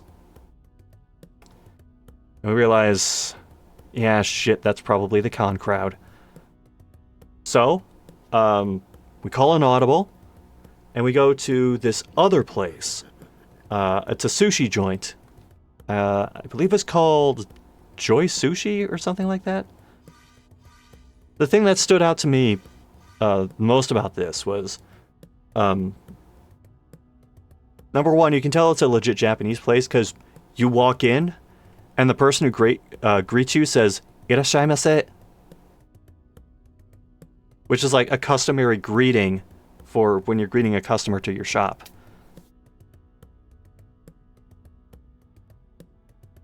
So we get seated, and I take a look at the thing that they give you the chopsticks in, and I see the name Joy Sushi, and I go, wait a minute. I know what this font is. Because it's one of those, like, kind of cartoony looking fonts that's, like, usually comes with whatever font libraries on your computer or, like, as part of your video editor. If I can find it, I'll put it up on the screen for the recap.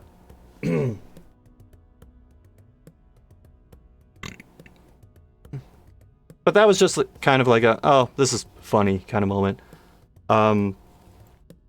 So we get some sushi there, we get some gyoza there. I think I had like lobster rolls or something. Tiger had dragon rolls because apparently it's a law or something that like every sushi place needs to have something called dragon whatever. And the sushi was really good. The conversation turns to like, yeah, you gotta have sushi like out here because it's close to the ocean, it's fresher. But then I got to thinking about it, and I realized it really just depends what the ingredient for the sushi is. Because like, usually the best sushi places that just going by what other people have said, is the places that will generally try to adapt a bit to what's relatively local. Like out in California, there's going to be certain things available in the ocean that you wouldn't have in Ohio. But there are certain things in Ohio that aren't as readily available in places like California. And then you have shit like, I mean, lobster can be found a bunch of places. Shrimp can be found a bunch of places. Ohio, you can... The only reason I know about this is because my grandpa used to take me fishing a lot. You can get like bass, trout, perch, walleye, even some kinds of salmon in Ohio.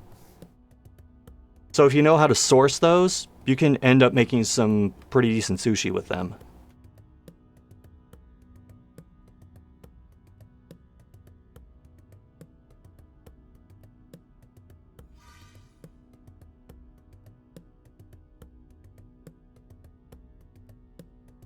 Uh-huh. Come And on I have with me. once again completely lost focus Ready? on this battle. I suppose. This never-ending battle.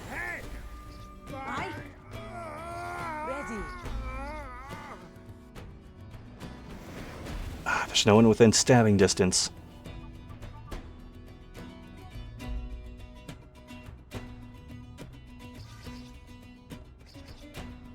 Am I supposed to be doing something? My head! Aye. Get out of my...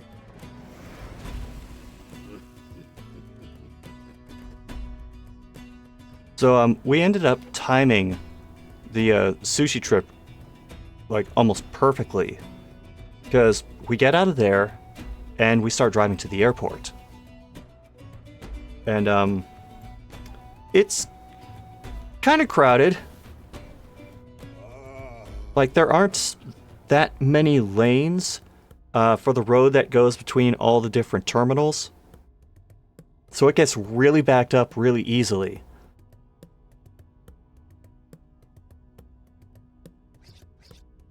Aye? But eventually we do get to where we need to be. We take some last group shots before we head out. And we go through this really long security line. I mean, it moved at a decent pace, but even so, it took its damn time. Ready. By the time we get out, we figure out where our gate is, and we start making our way there. Now, I figured, I didn't have the boarding time in front of me, but I figured if we get there like 35 minutes early, then that would give us plenty of time to sit down, take a load off, and be able to charge our phones, because ours are both getting pretty low.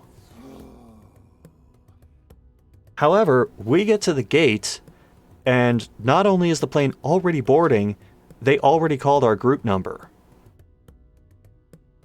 Now, the reason this is a problem is it basically gives us no time to get on the plane, and both of our boarding passes are on our phones. And Tiger's phone was about to die. So, I reach into my messenger bag, which I was carrying with me as usual, and I pull out my USB power bank. And that keeps the phone alive so that you can like bring up the boarding pass on it, scan it, and get on the plane. And just like the trip from before, uncomfortable Delta seats and screaming children meant we got next to no sleep on the way back. Speak. Ready? And that is the story of the No Sleep Gang. On your word. Cheers. That will be your last. As for Anime Impulse Bay Area, I'd like to go to like the regular Anime Impulse just to like compare and contrast the two at some point. But if I could, I would still go back to it. I just wouldn't go to that ramen place again. Also, I might sit at the karaoke for a little bit longer. Just to see, like, what else people attempted to sing there.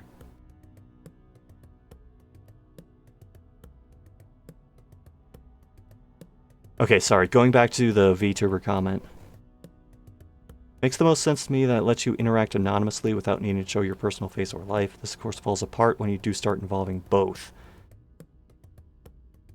I think it falls apart when you try to extend the anonymous interaction to things where it is incredibly odd to keep that level of anonymity while trying to interact with people, quote-unquote, in person.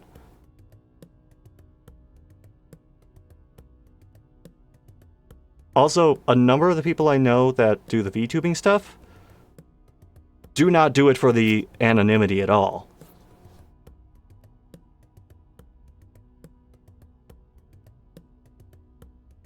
Vouch for Nick to dictate where we eat from that point on. Oh, I generally trust his judgment when it comes to food. Except for the Fukuyu ramen judgment. Orders? Orders? Tell me. What are we doing? Oh god, do I? I? Yep. Yeah, let's do this. What should I do? Done for that.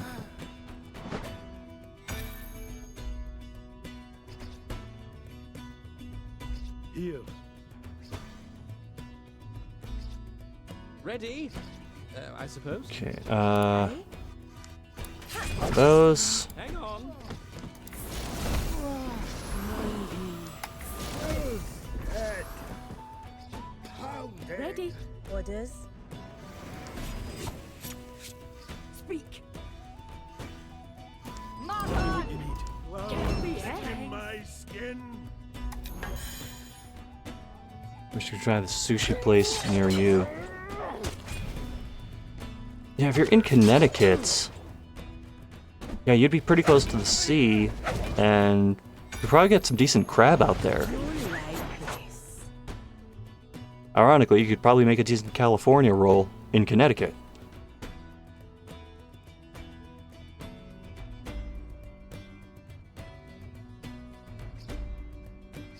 Yes? On your word.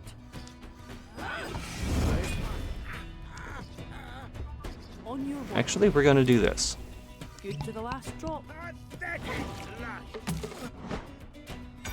lad. He didn't even have time to faint.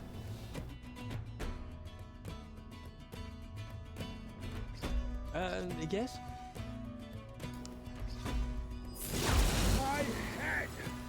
Ready? Out of my. We're on what, wave 18? Holy shit, we're gonna be here a while. Aye. Speak. Yes? Head. My head. My. No time to die. Ready. I don't know why I even bothered with the Razor's Drop. Because the damage boost for that is still like their health plus another third. So it just seems kind of like overkill. Tell me what you need. On your word. What should I do? Cease your horrid wailing. Tell me. That's alright.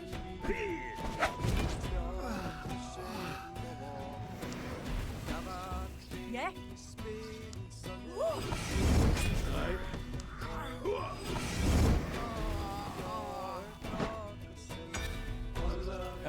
Yes? Alright, Ready? Uh-huh. okay, I can still do that. Bottoms up. Go on. 3 more and she's going to get blitzed.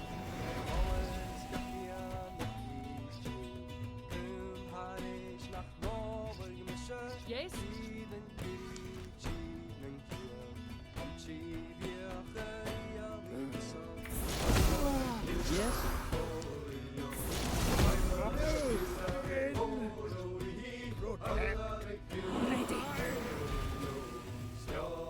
On your word. You know, part of me was hoping I wouldn't blow through the stories this quickly. On your word. Like, the moment I realized this is going to be a 99 wave fight, I thought, oh shit, what am I going to do for the rest of the stream? I am Ready. Other than fight these guys, I mean. Ready? I suppose.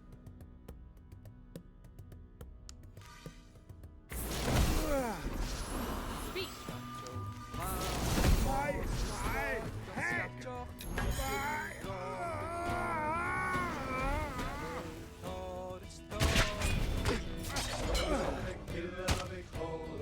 That's a whole lot of nothing. Yeah? Aye? Aye?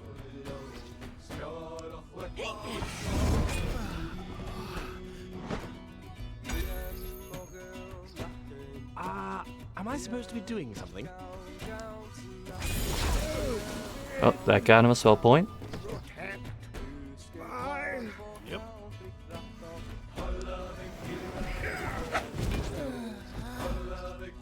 Aye? Ready. Yes? Orders? Speak. Must die.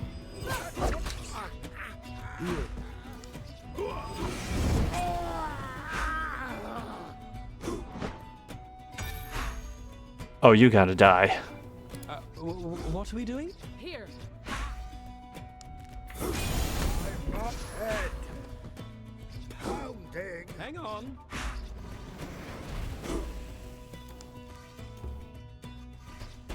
He's already used that. Yes. Yeah? Hang on.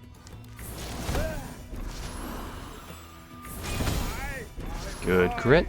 Tell me. Yeah? Me. Down the hatch.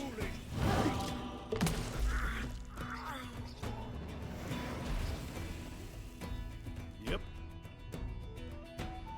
That is permanently on. I'll just taunt him over to the side. Never lost yet. On your word. Uh-huh.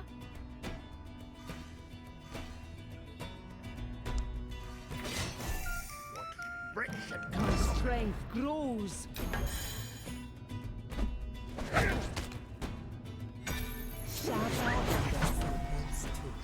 Ready. Aye.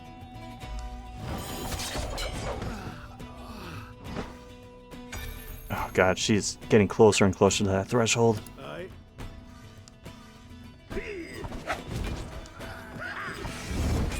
Yes. Orders?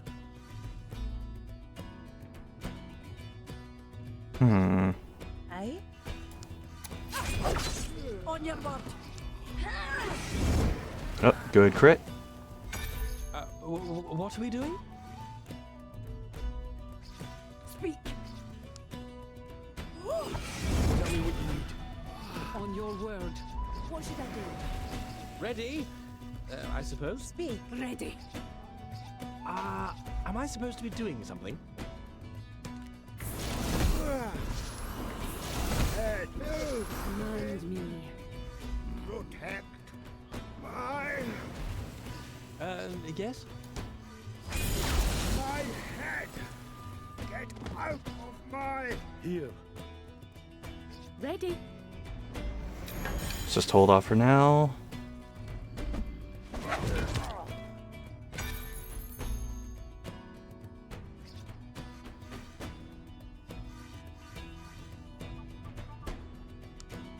Good to the last drop. You. How many people have I killed by throwing a beer stein at them? It seems like an unnaturally high amount. Yep.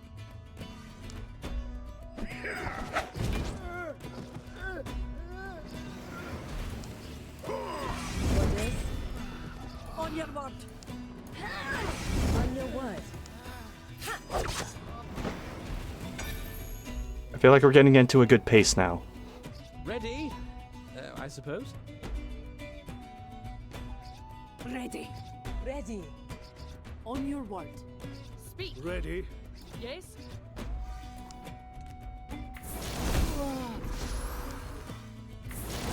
Up my head. Hang on.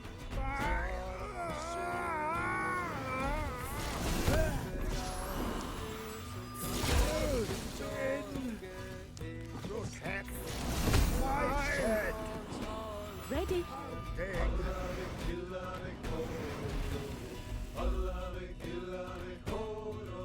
Here. Yes? Aye? Alright. Tiger, I don't know if you have anything to add, or if anyone had questions, or comments, or anything like that. But we got like 70 more waves of this shit.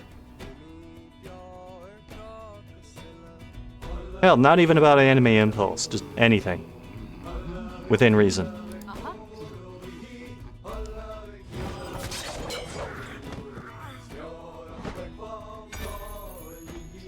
Tell me.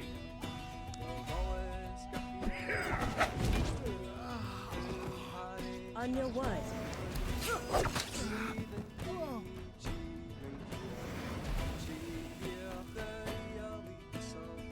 Did Tiger buy your son? Does your son look like a pickle and talk like a Muppet? If so, then yes. Yeah?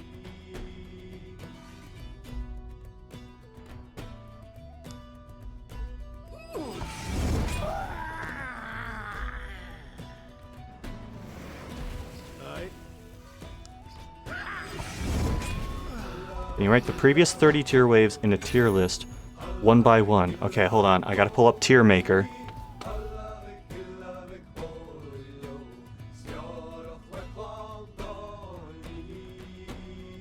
Let's see, you know, I can already tell you, Wave 7 is top tier. I feel like that was the most complete of the waves. And, probably the bottom one is 21. I will bury you. But the one right after that, 22, is top tier. Because 22, oh man. Speak. I? Yes? Tell me what you need. Aye. Ready. What are we doing? Yep, right on cue, Tiger. Ones done by that indie JP dev are now on Steam. Oh, what are those games again? Like the names of them. Because I do remember you talking about these. Good crits. Orders. Ready. On your word. Do I get the drunkenness out of the way now, or...?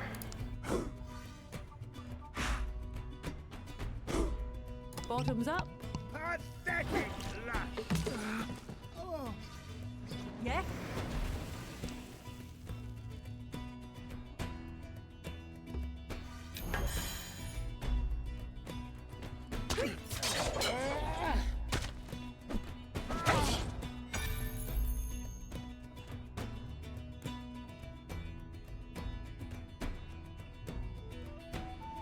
Speak. Speak.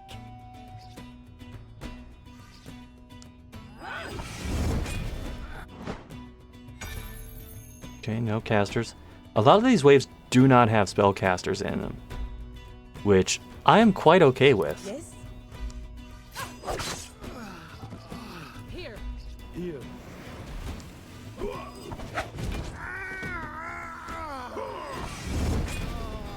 Orders. What should I do? Okay, if she drinks one more, she's gonna get drunk and then vomit and then not do anything for one turn. On your word.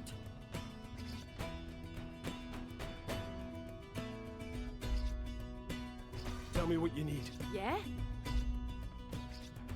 Am I supposed to be doing something? Head to spin. Protect. Alright. I Speak. betray me. Loose head. Ready. Alright. Time to get plastered.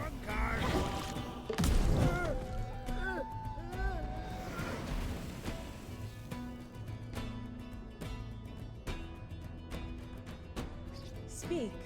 Orders. And she's stunned.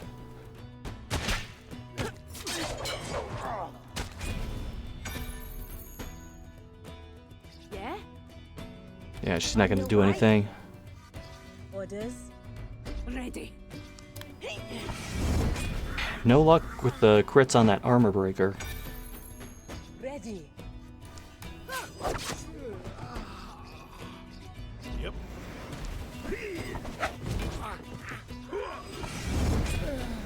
Yes? Here. What are we doing? My head. Get out of my Oh, this works out. head. Pounding. On your word. Tell me. Uh-huh. Yes?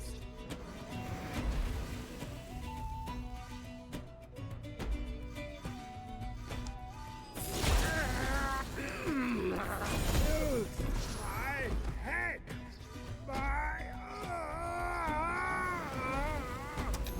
Why do all these guys look like Ulfric Stormcloak? Okay, I need a reminder. Who is Ulfric Stormcloak? Break their bones. Actually, I'll just pull up my phone and look that up. Hold on.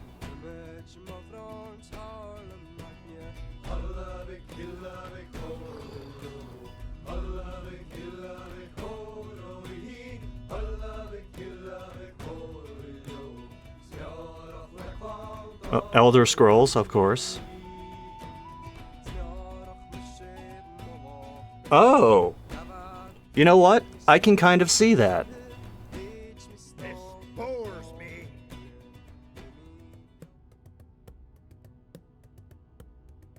That's a hell of a pull, Tiger. On your word. Okay, the bard is not drunk for now. Good crits.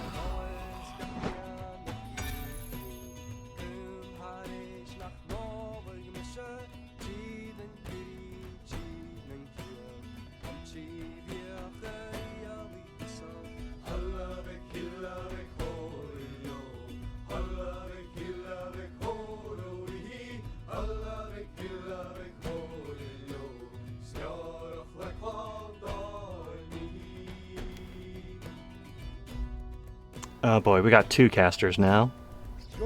It's slightly more complex, but nothing I can't handle. Aye? Aye?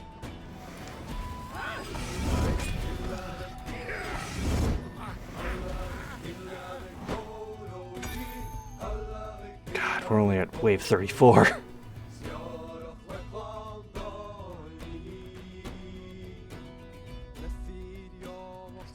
Orders? Yes? Damn, I am learning so much about Elder Scrolls from this chat, Tell me what you need. I command me. which I will probably forget by tomorrow morning. Uh-huh. Okay, so no attacks for them. But now we're starting to get armor class involved. And their health has gone up. Now it's starting to get a little more complex. Hang on.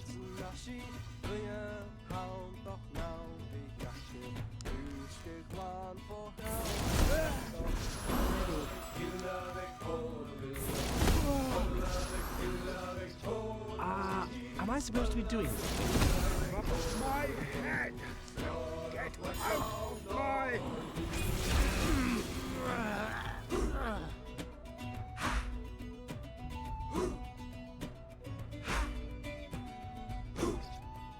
You looked up custom creation and tiers, and dear God, what do they make?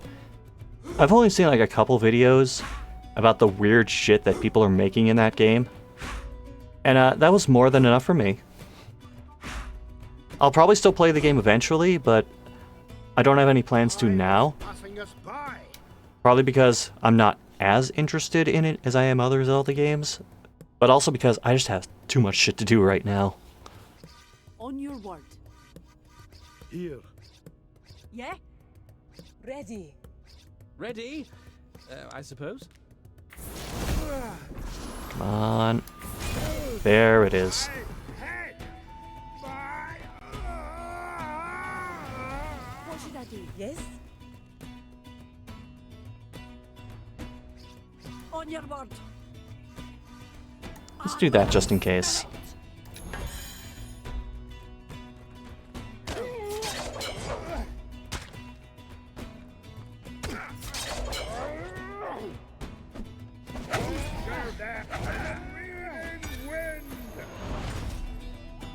Oh, that still didn't do any damage.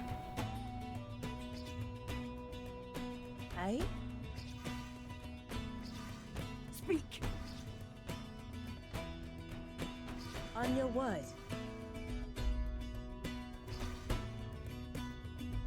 Ready. Tell me.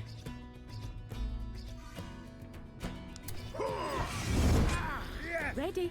Strike them again!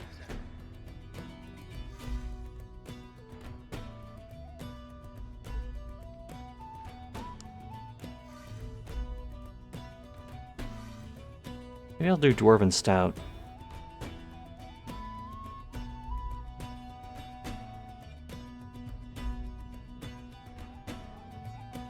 Cheers. Go on. Oh, the exact amount, huh? Alright. Ready.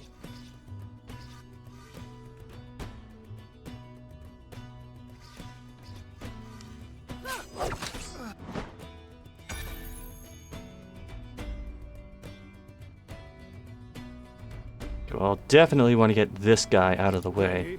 Yeah? Aye.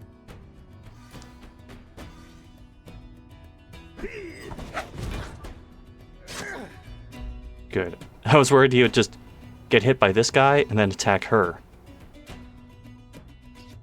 Yeah? Yes? Yes?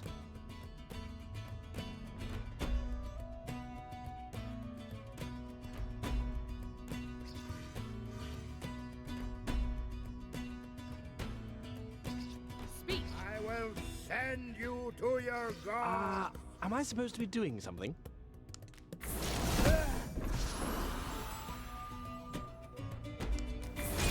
My Good head crits. pounding.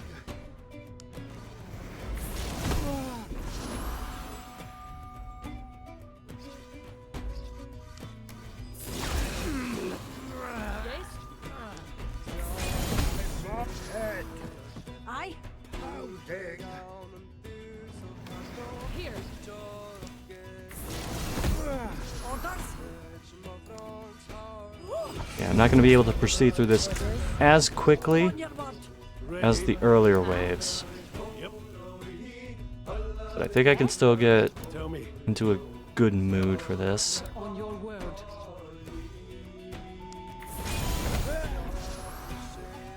Yes? Ready? Command me.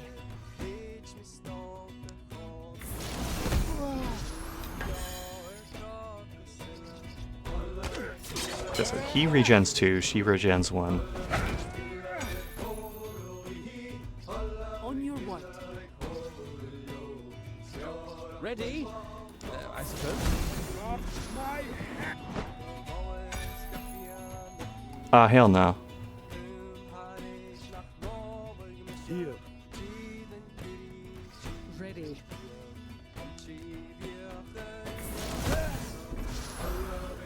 Tell me what you need.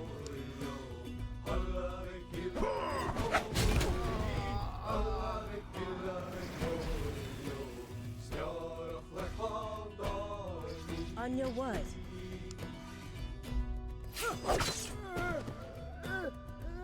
Have to be in an open world mode for it. Yeah, that's one thing I do worry about is burning myself out on open world stuff. 'Cause I've really not been in an open world mode for quite some time. Hang on. Aye? Prepare to be Like, gone. what I'm playing right now is basically the closest thing I've done to open world for a bit.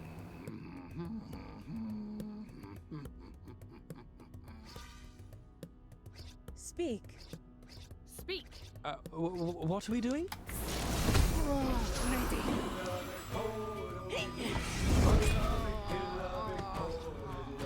Aye? Tell me.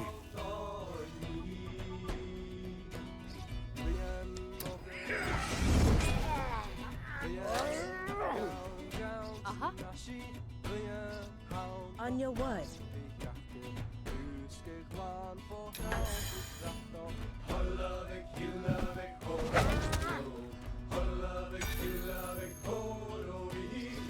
What should I do?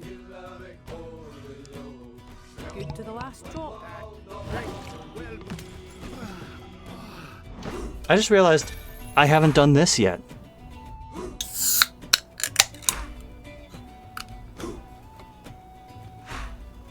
Orders? Now it's a stream.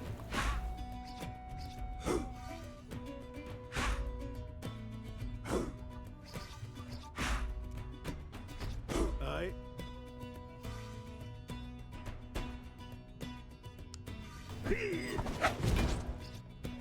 Yes?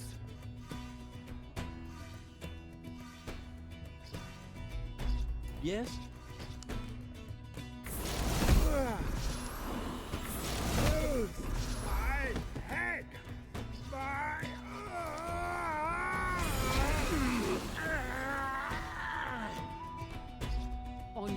won't.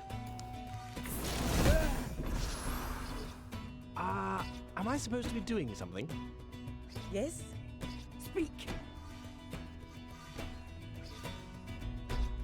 Aye? I should have just done this. Damn it. On your word.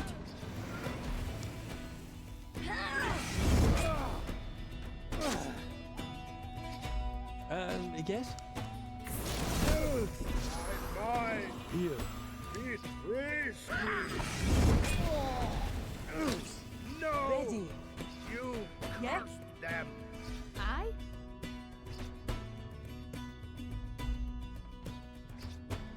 Command me. Ready? I suppose.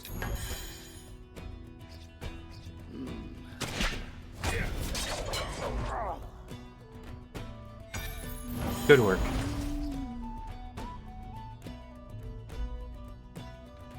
What should I do?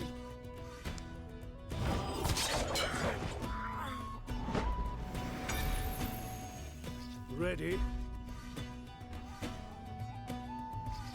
What are we doing? Tell me what you need.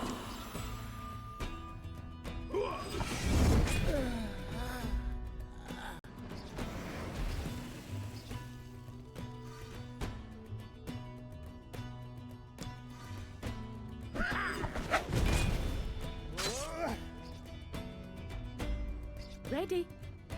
Speak. Orders? Hang on.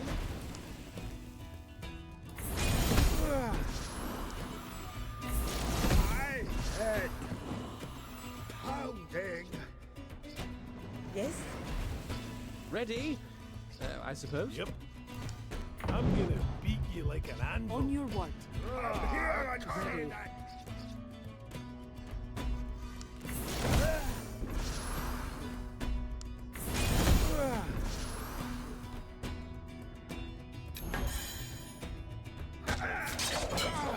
When God of War Ragnarok Breathes New, which is somewhat open world, not as much as Zelda.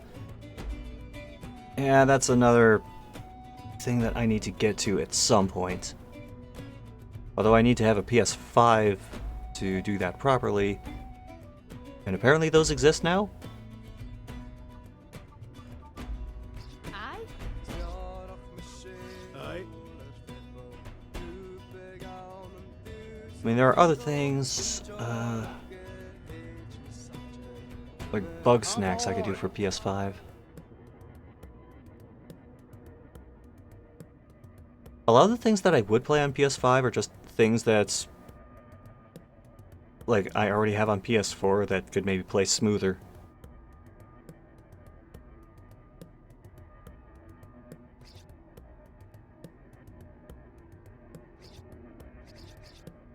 Yes?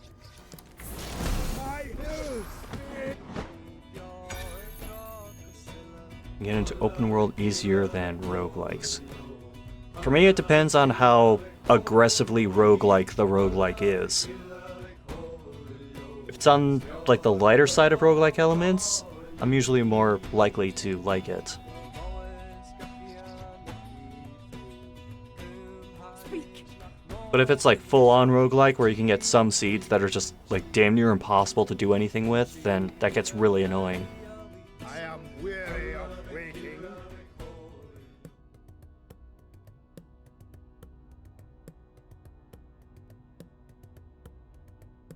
Ready. Okay, no casters this round. Aye?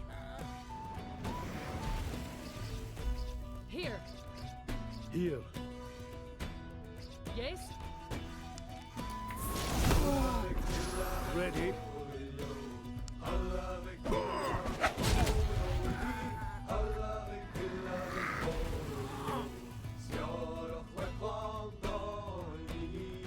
Yeah?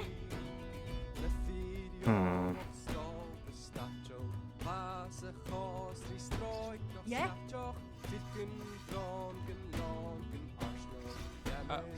What are we doing? On your word. See this really neat gameplay idea, and then look at the tag or description. Yeah, that's happened to me plenty of times. I can't remember what game it was, but I remember thinking like, this could be an alright concept for a game, and then it just turned out to be some tower defense shit, and my interest completely died. Tell me what you need. You don't stand a chance. Hang on. Tell me.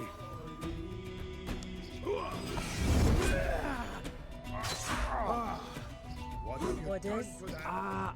Am I supposed to be doing something? Aye? Still dealing a good amount of damage, so I don't think I need to keep the Razor Strop up just yet.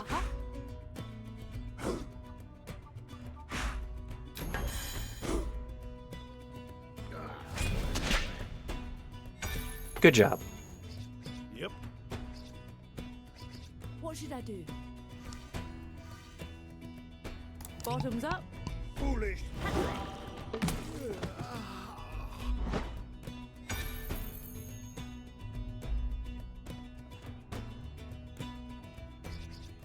Speak. On your word. Aye. Here. Yep.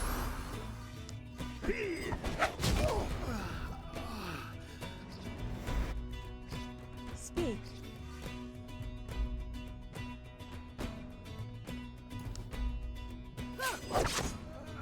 Orders. Yes? Ready.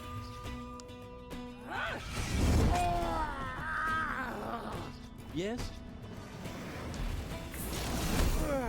Here. Ready. Tell me. Ready? I suppose. Good crit. Tell me what you need. So I can do this and then duo time the next round. Aye. What is that On your ungodly? word.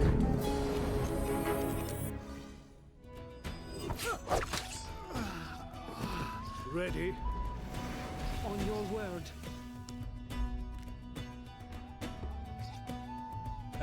Yes? Aye. What are we doing? Tell me. Am I supposed to be doing something? Tell me what you need. Speak. Bark and bearskin Ready. thick in my hide. Uh-huh.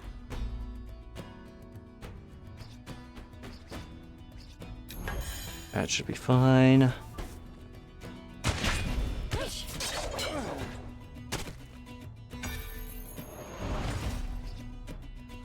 Yep, still nothing. Speak.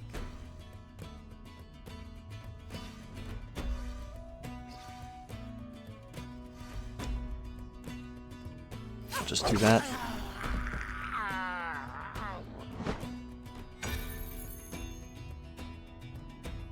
$42. Okay. So we're nearly halfway there. And it's been how long? God, I don't even want to know. Hang on.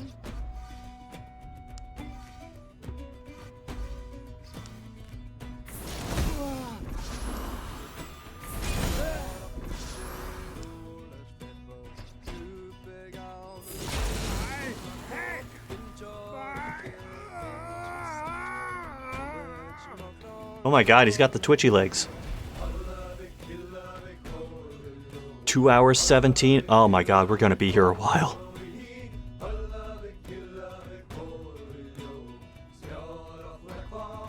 I think it goes without saying that, like, shortly after getting home, which was sometime after 7 in the morning, Defend Tiger and I fell asleep.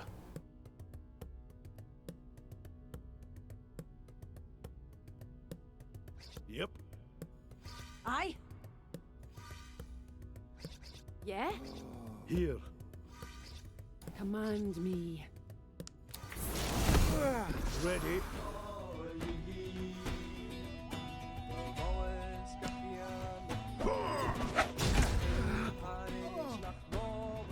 Man, that explosion packs a punch.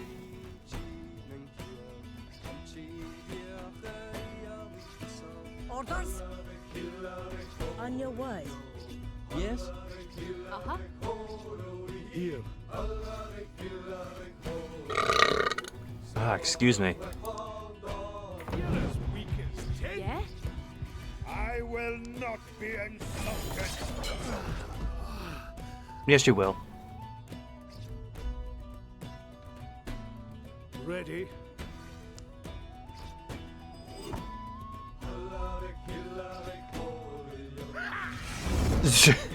A delayed response.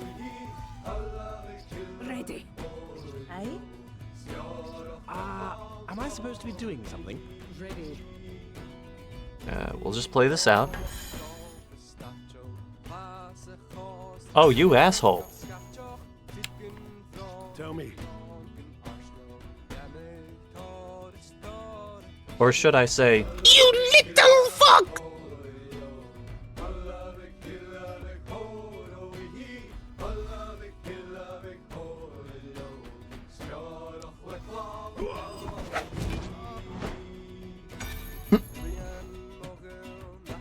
We don't have time for your death rattle. We have 40 plus waves to go.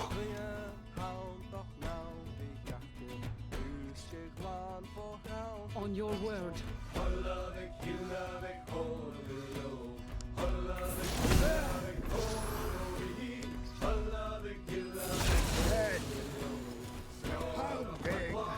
Oh, Jesus.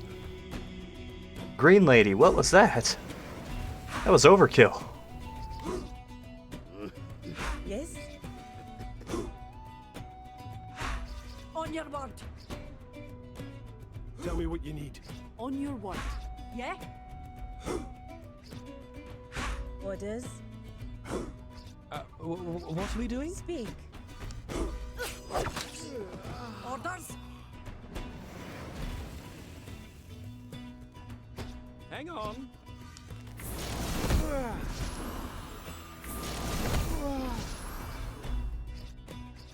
On your word.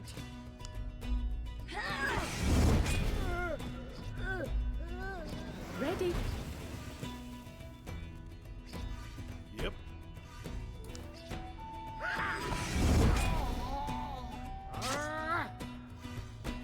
Let's see if he does it again. Nope.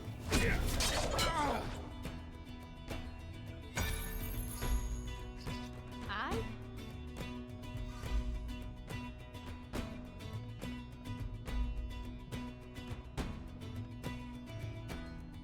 See, I want to hang on to these. I don't want to use them too much. Aye.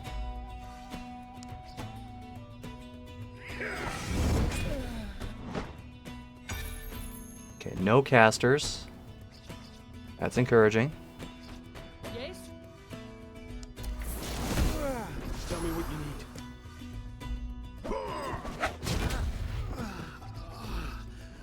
Yes? Aye? Ready? Think what I have going now with I suppose. like funneling all the enemy attacks through the guy with ridiculously high AC is probably the way to go to the rest of the way. Ready.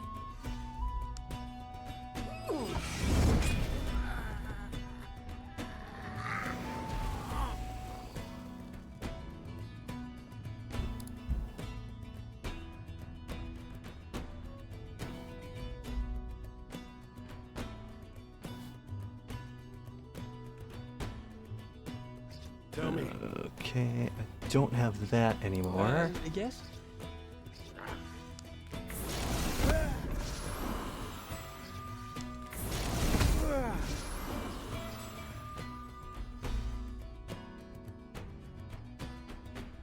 Fusskalanish. Invasion!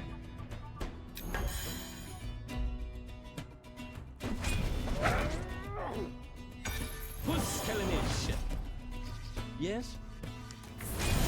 Got my head. Good crit. Get out of my...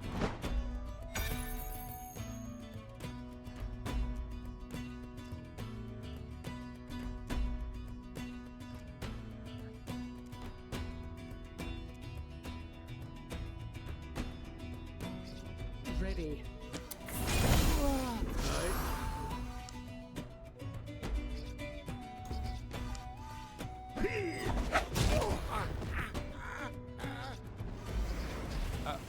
What are we doing? Aye.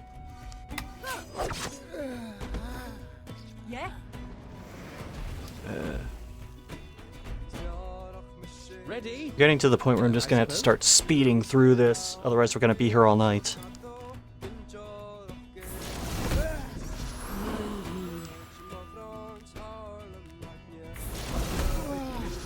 Ready?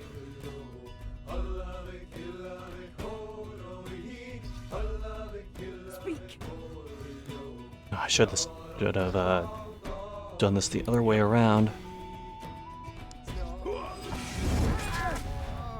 Ready.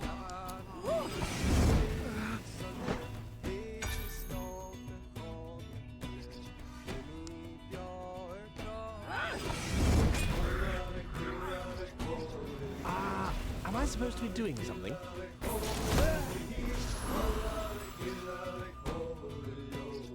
Speak. Yes? My head.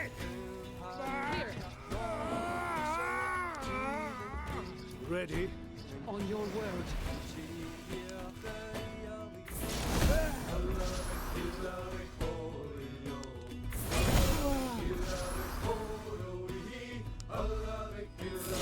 My head. Get out of my...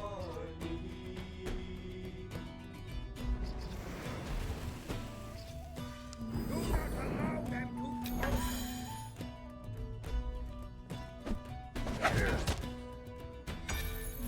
Oh, he didn't get stunned that time. Yep. Hang on.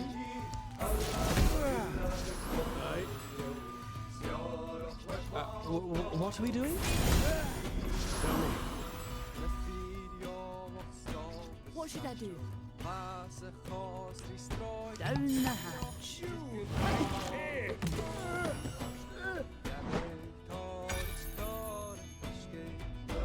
Okay, still no casters. Fine. Speak.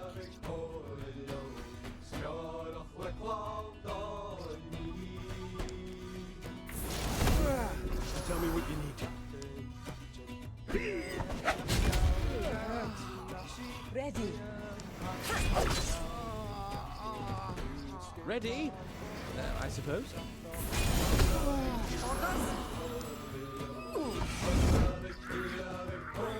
Ready. Hang on.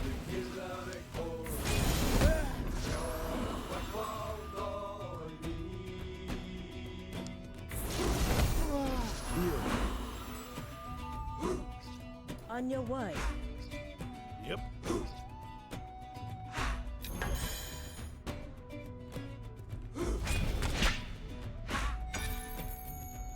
Yes?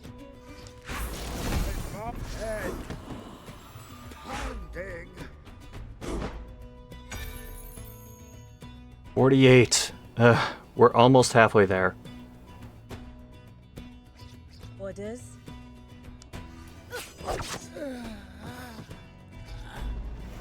Yes?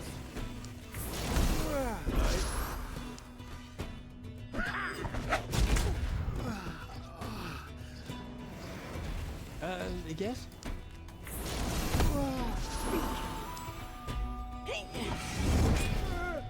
Command me. Tell me what you need.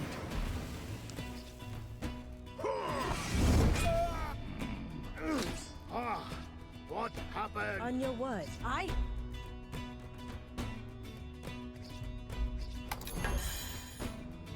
I mean, as I'm playing this a little cautiously, but it seems like the best way to get to where I want to go. Here. Am I supposed to be doing something?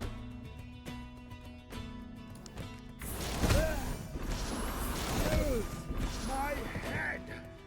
Get out of my Speak. head. Pounding. Jeez. Yes? It's like a Mortal Kombat fatality. Well, there would be more blood and bone. But still. Speak. Yeah?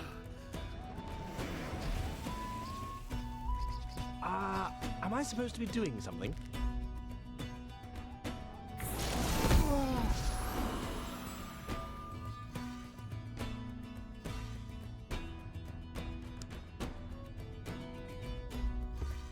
Ready. On your word.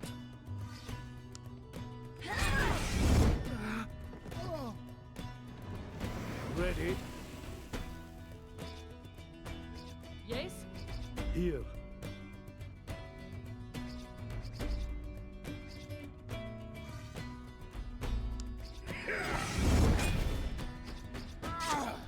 Ready? Who's killing it? Shit. Tell me. Summon their power.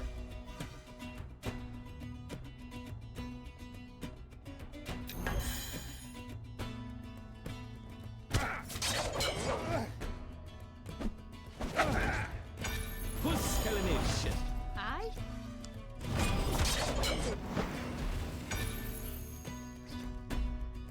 Command me. Tell me what you need.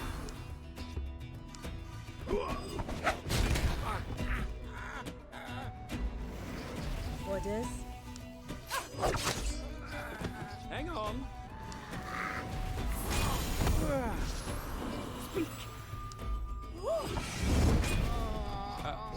What are we doing?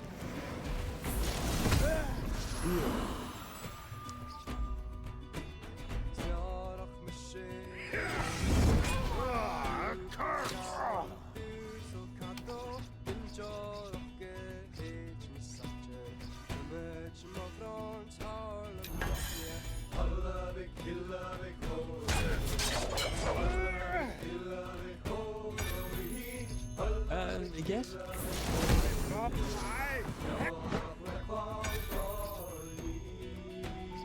Ready. Ready.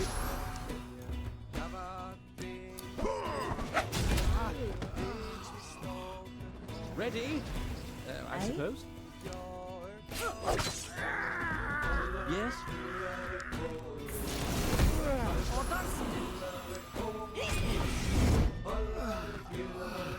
Yep. Hang on. Tell me.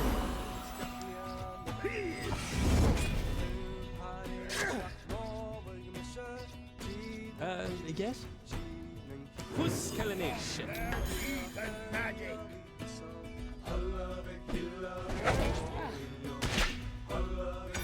Who's killing it? Shit. Head. Pounding. Alright, we are past the halfway point.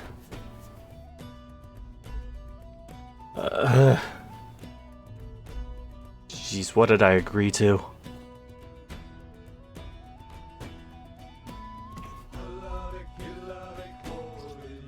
I mean, the riddle kind of tells you what you're getting into, but still. On your word.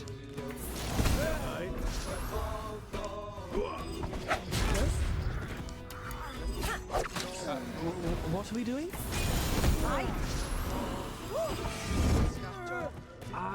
Am I supposed to be doing something?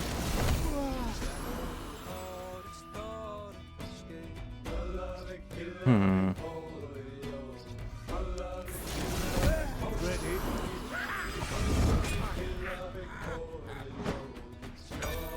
On your word. Cease your horrid wailing. Here. Lovely. Here.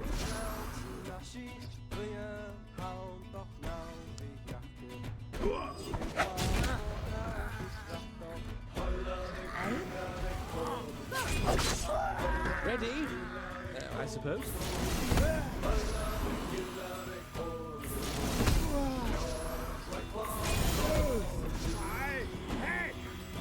Puskelination.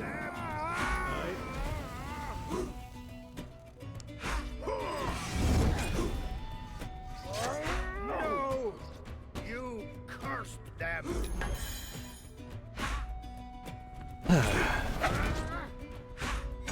Puskelination. Wonder if I could pull out my phone and just start playing Pokemon Go as this is happening.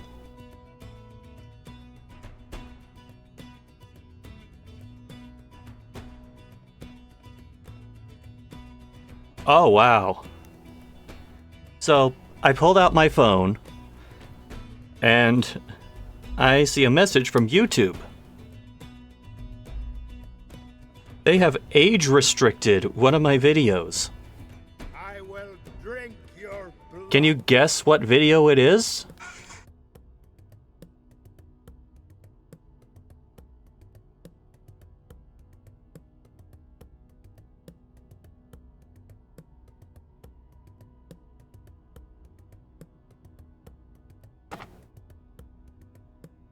I will wait.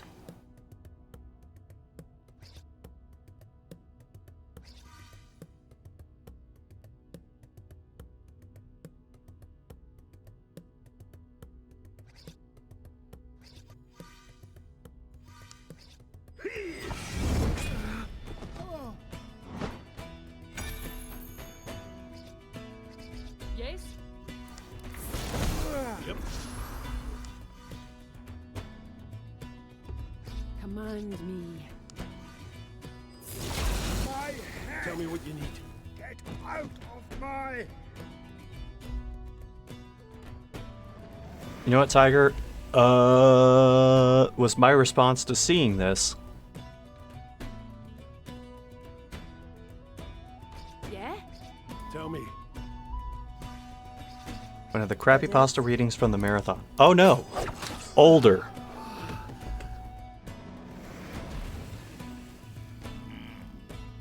Yeah? This is something I forgot existed until YouTube age restricted it. Hang on. On your mark.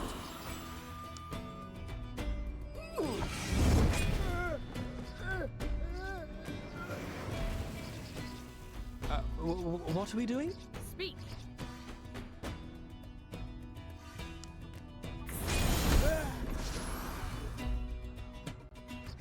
Yep.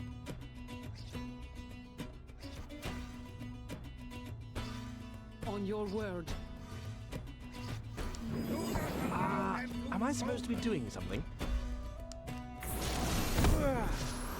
Puskelination. Aye. Patient!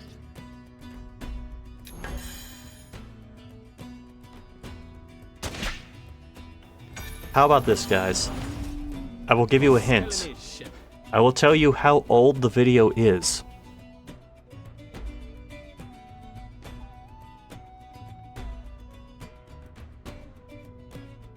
This video is from 13 years ago.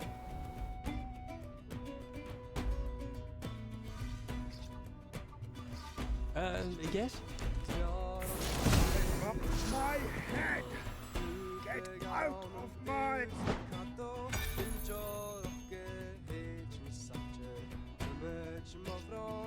Ready. Tell me.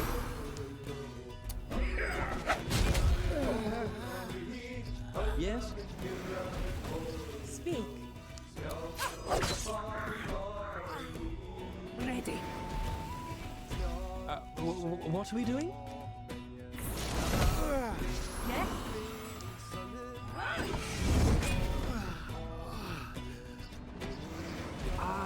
Am I supposed to be doing something?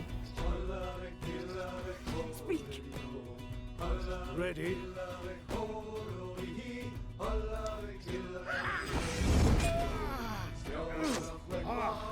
What happened? Is it a YouTube poop? No. One of the old convention videos? No. Uh-huh. Here.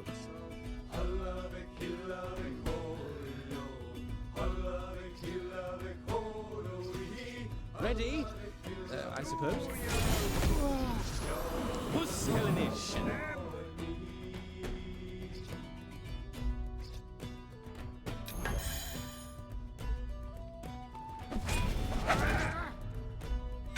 Puskelnish. Is it an I wanna play video? Also, no. You guys are never gonna get this.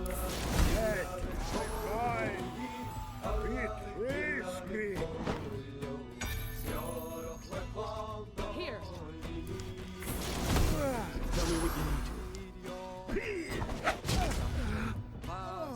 On your word.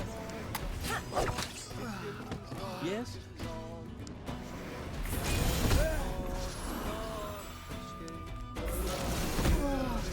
Ready.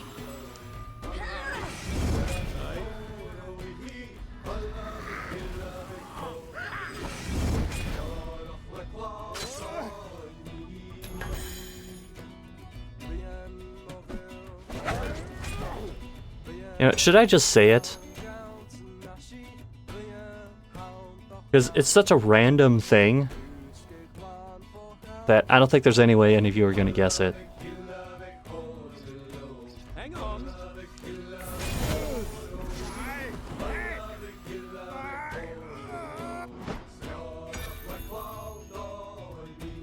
Envy? No. Ready. Ready.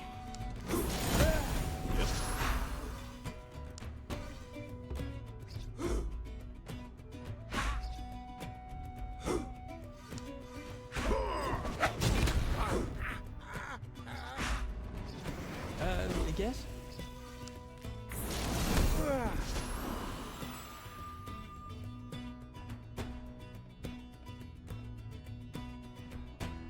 Let's see. What are we doing?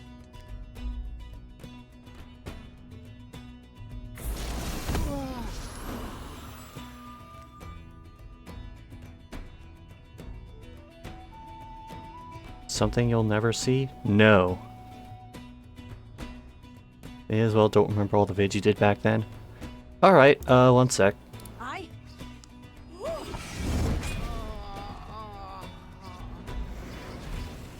Command me. So, the video in question is worstsinging.evar.hlo, worstinsultevar.wiz, worstmemeevar.bgg.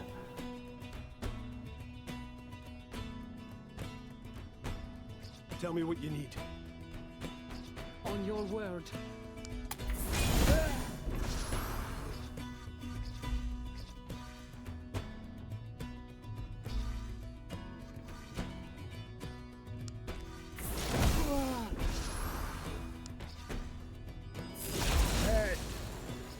Yes?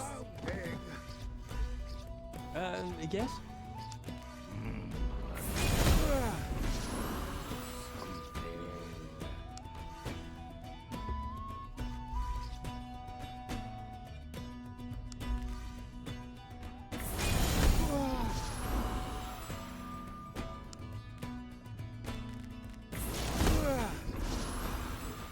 Here.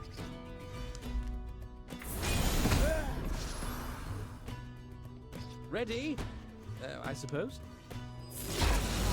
Oh god, that stupid thing. My reaction exactly. Orders. Hang on.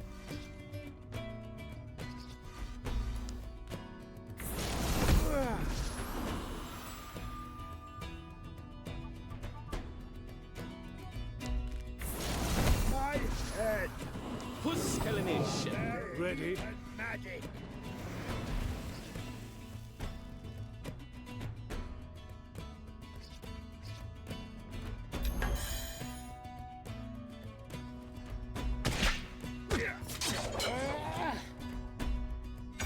Puskelnish.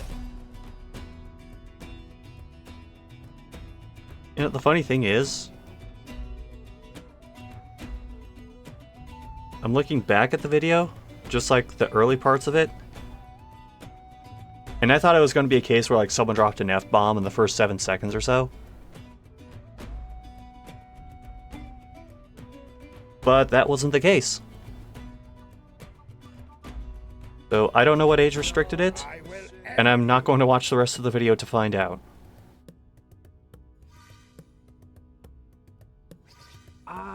Am I supposed to be doing something? Tell me.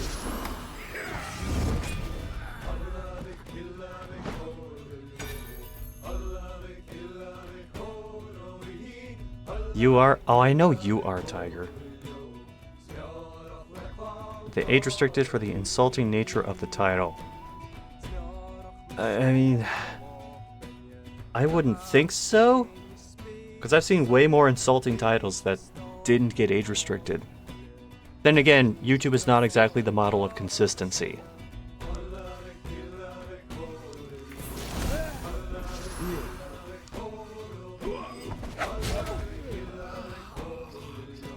On your what?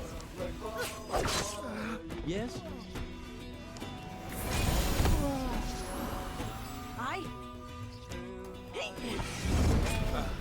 What are we doing?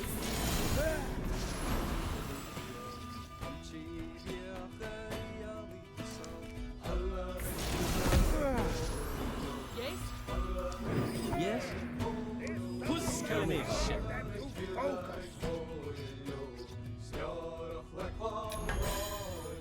I'm not even paying attention to what wave I'm on.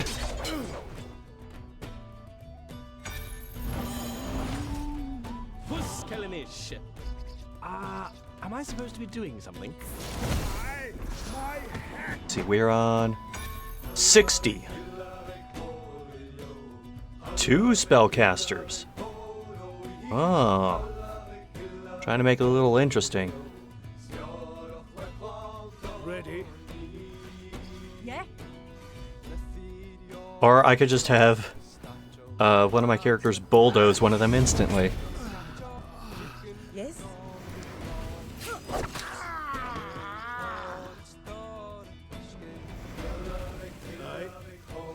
I'm gonna beat you like an anvil.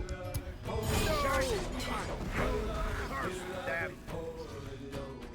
Here.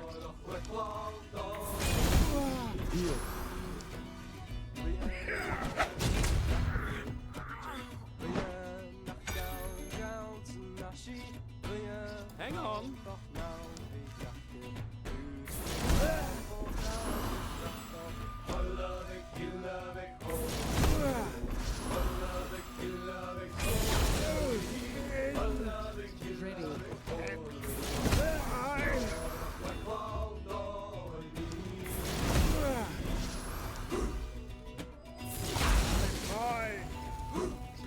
Ready.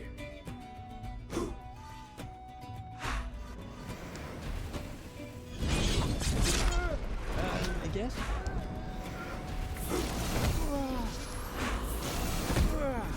I have the points to work with, so why not?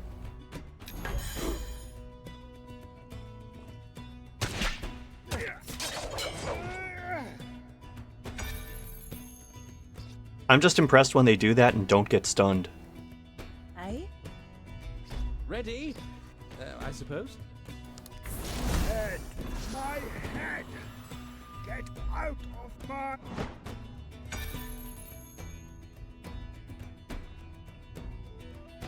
Speak. Tell me what you need.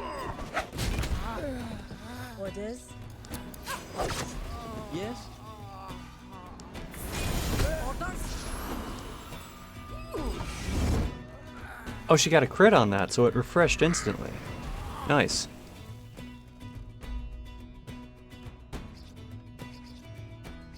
Hang on.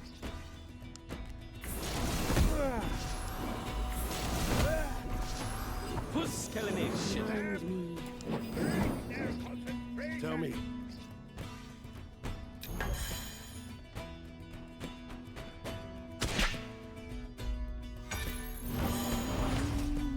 Puss me shit. Am I supposed to be doing something? Why? Betrays me.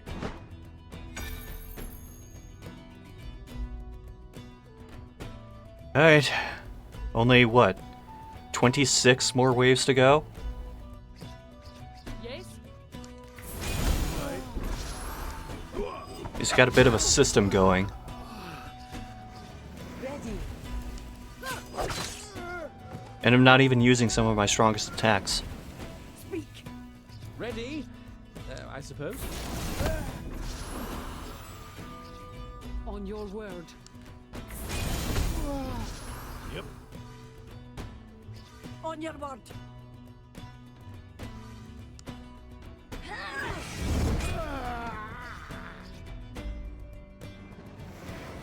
Yes? Fusskelenich. Heathen magic.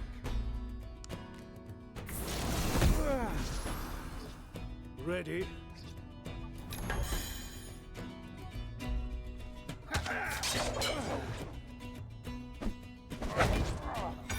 Fusskelenich.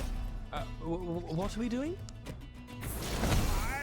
My hat. Alright, got a caster right here. Out of here with that. Speak.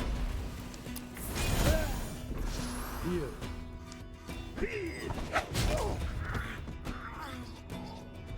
Yes? Aye.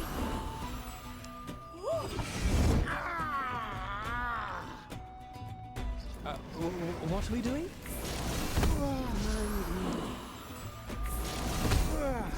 Tell me what you need.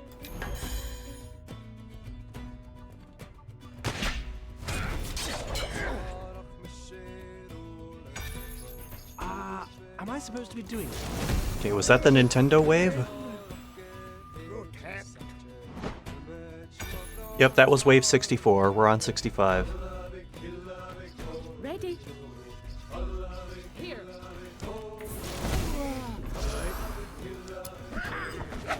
On your word. Yes?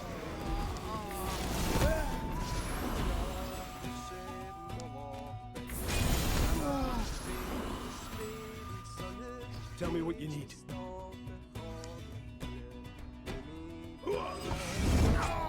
Ready.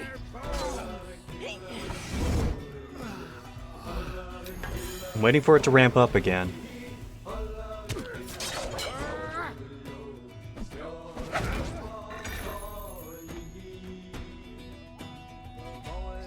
Ready?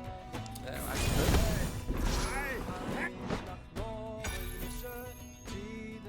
Okay, 2 casters. Out of here. On your word.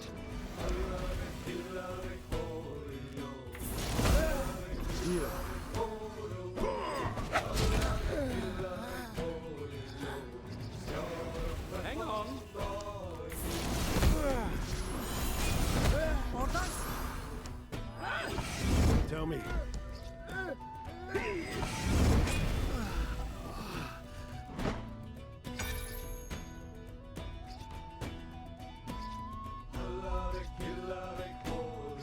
Yes? Oh, now we're at 41s. Aye. Away I On your word. go. Ready. Cacophony. Yes!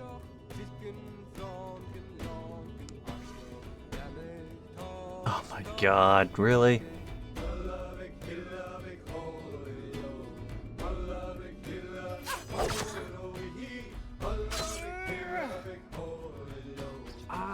Am I supposed to be doing something?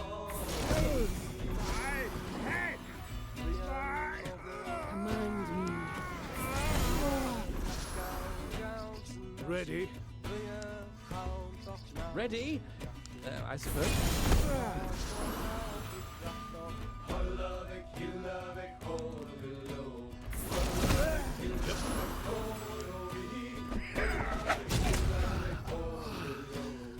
Speak.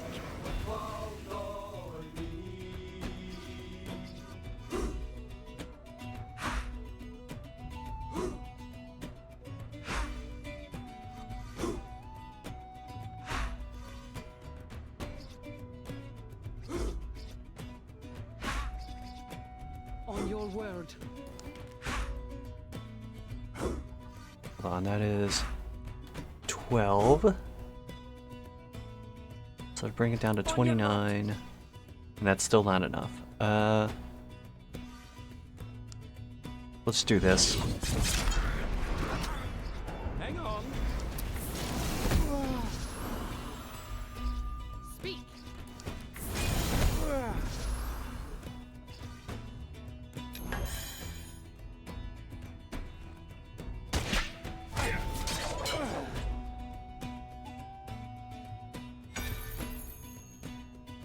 Uh-huh. Nice. Didn't lose a thing out of that.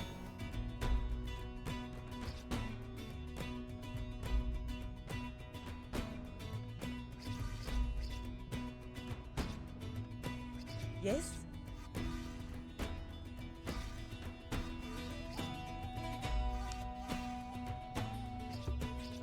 Yes? Speak.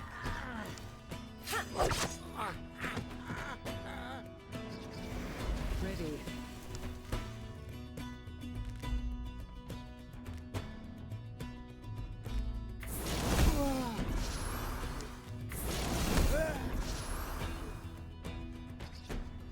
Yeah? Good crits. Tell me what you need. What should I do? Tell me.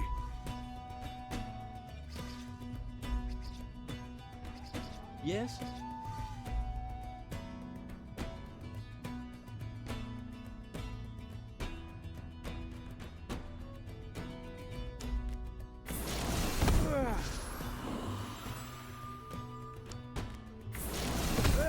Heal.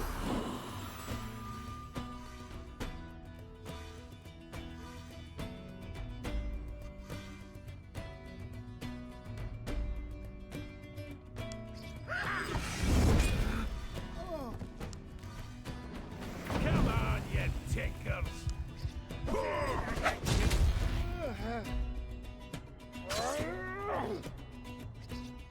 What are we doing? Fuss On your Kelenish. word. Summon their Yes? power. Ready? Here.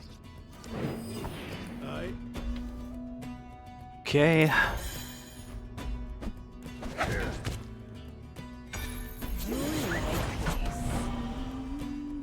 Fuss Kelenish.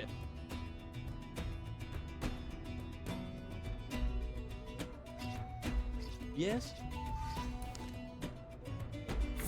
Head, my mind. Betrays me. Orders. That's better. Yes?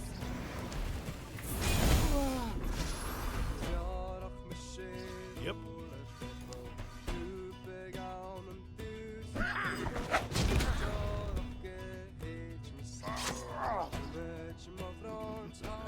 Yes? My mind.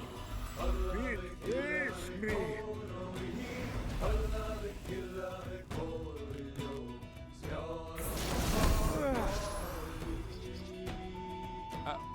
What are we doing? Ready. Ready.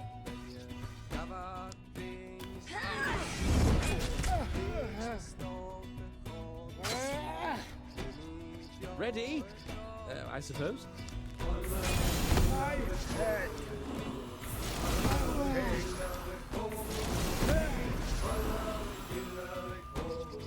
On your word.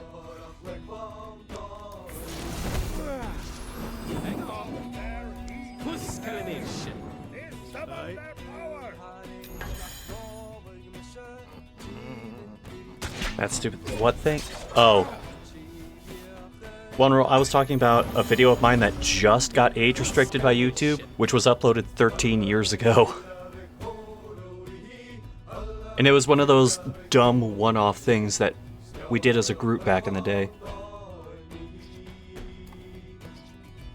Am I supposed to be doing something? My head. My. 70. No, it was not the fanfic. It was the one where we were riffing on a video and then each person riffed on the other riff on top of it.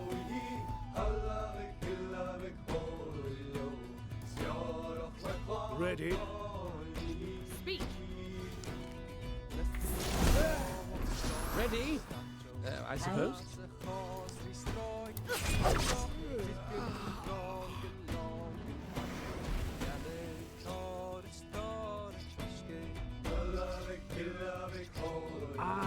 Am I supposed to be doing something?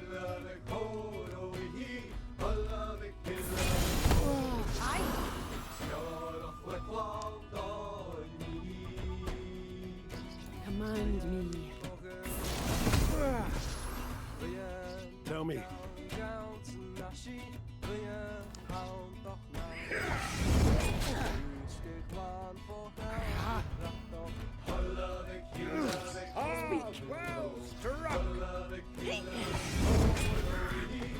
Oh, those. Yeah. That was almost my reaction, but it was mostly, the fuck is this? When did we do this?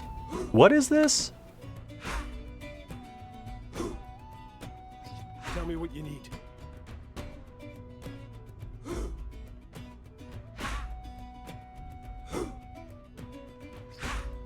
Today you die. What are we doing? Here.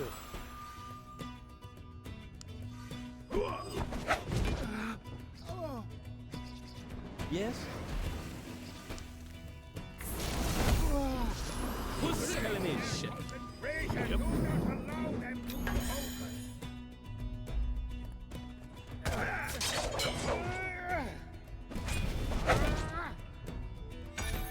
Wait, what? Oh, right, that's why I pulled my phone out.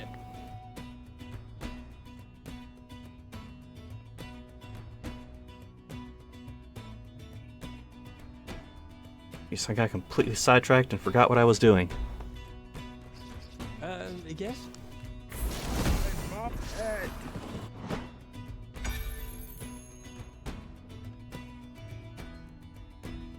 Tell me what you need. Yes? Speak.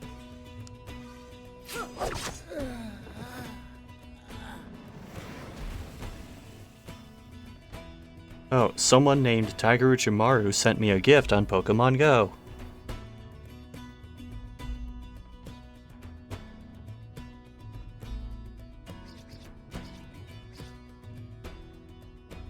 Yep.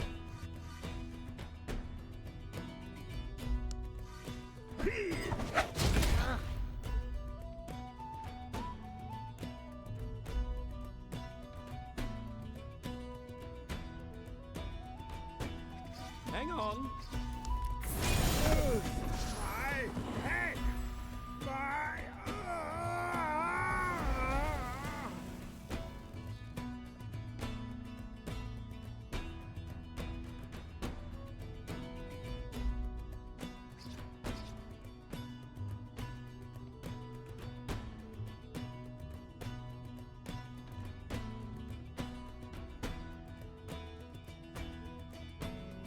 Okay, Why do we wait? Ready? I suppose. theory I really shouldn't be as cautious as I am with my magic point usage. On your mark. I'm always a little worried about, like, adding something wrong What and are we doing? it blowing up in my face. My earth spin. Protect my.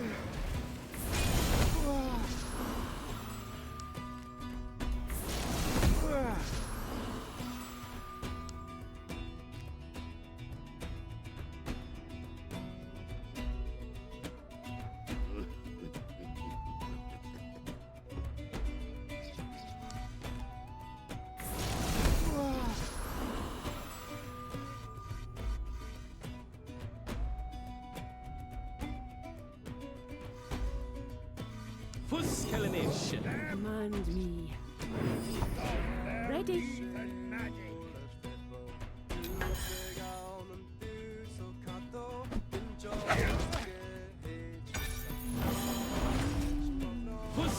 shit. Here.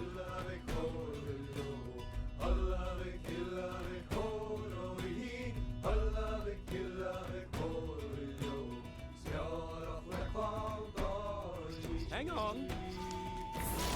Drop my head.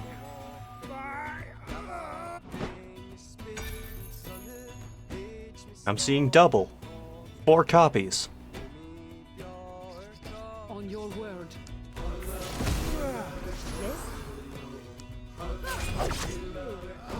Aye.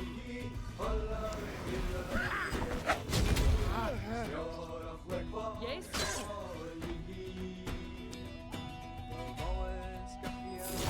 My head. Yes? My.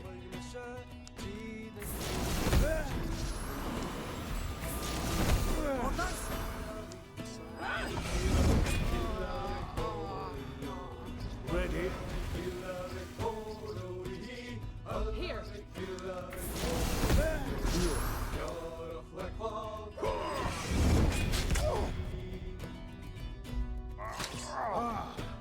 What have you done to them? Yes? Puss killing shit. Them? Their concentration. So just for the record, as this is going on, I am battling a grunt in Team Rocket Go. I mean, Pokemon Go. It's Killing shit. Team Go Rocket in Pokemon Go. The way they use the word go for some of these things is just too awkward.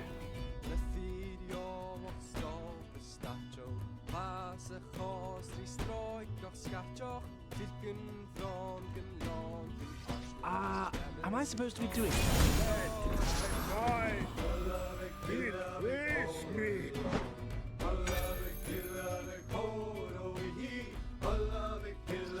Here.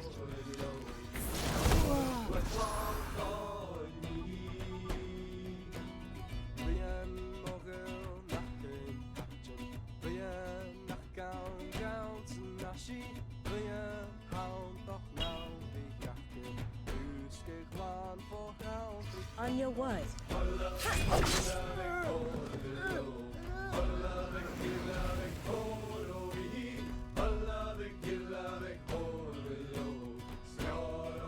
Sorry, I need 2 hands when I do the special attacks in this.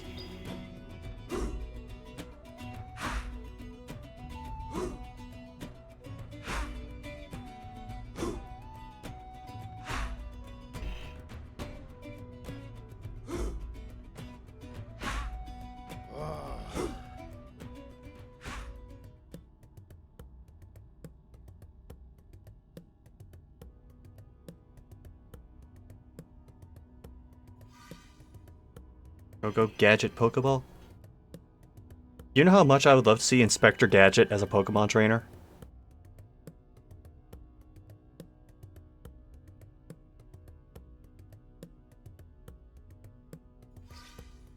Tell me what you need. Yeah? Yes? Ready.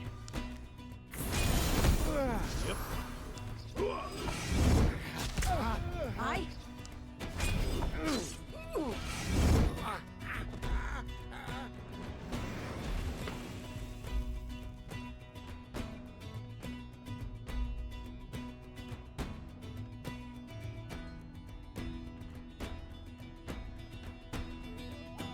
Ready? Let's see. He's at 9, so that's fine. Yes? My head. My.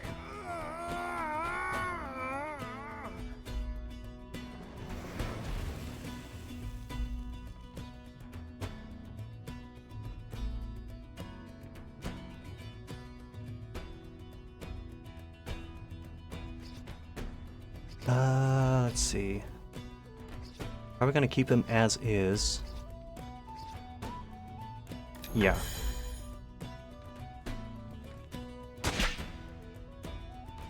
Good work.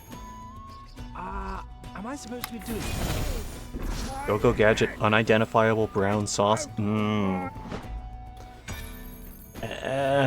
not touching that.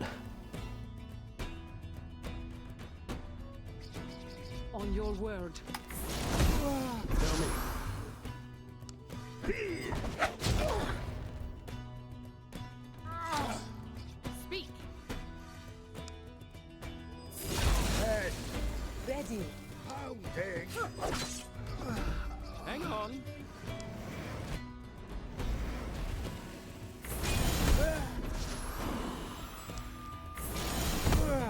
Orders.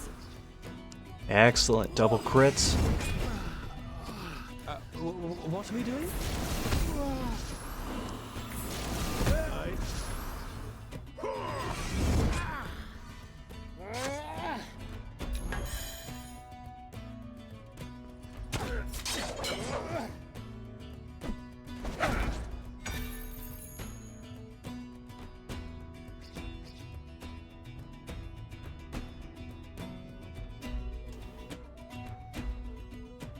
Okay. Ready? Alright. I suppose. My head. 75. Okay. There is a light at the end of this tunnel.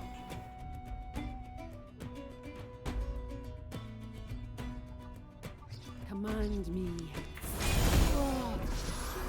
Tell me what you need.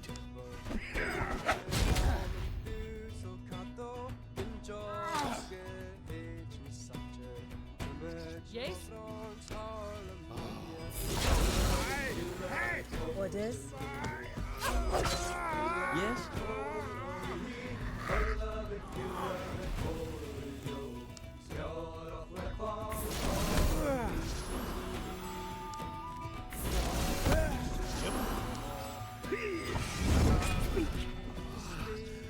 Here.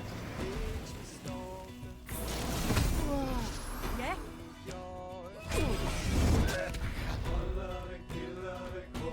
Ready. Right, and position him here. You will eat those.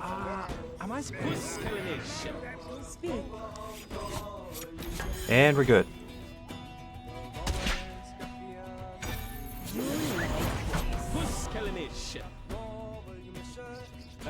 Yes? Head. Pounding. Have we really been battling for like 3 hours? Jeez, I had other shit I wanted to do tonight. On your word. I guess that's my fault for not looking up how this dungeon works.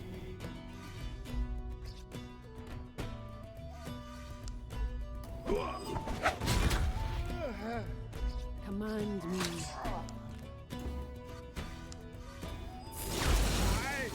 Ready?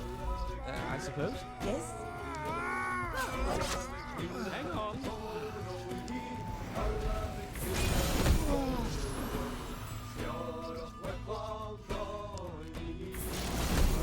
On your mark.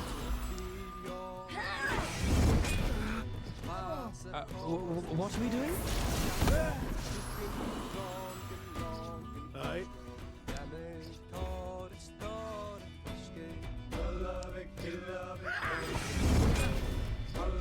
Yes? Tell me. Ready? Puskalinish. They summon their power. Puskalinish.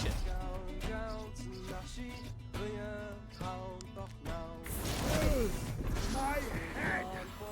Get out of my. Alright, 77. We're getting there. Speak. Tell me what you need.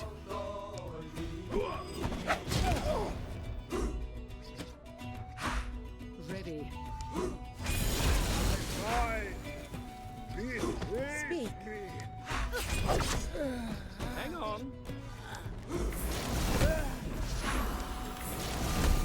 Lady. Command me. Yep. Perfect. What happened? What? Puskalinish. Them to focus.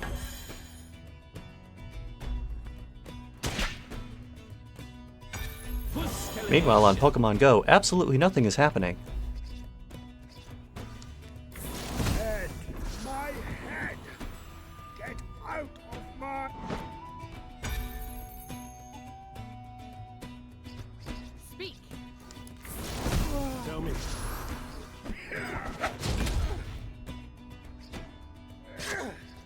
word. Head. Yes? Yes? On your mark.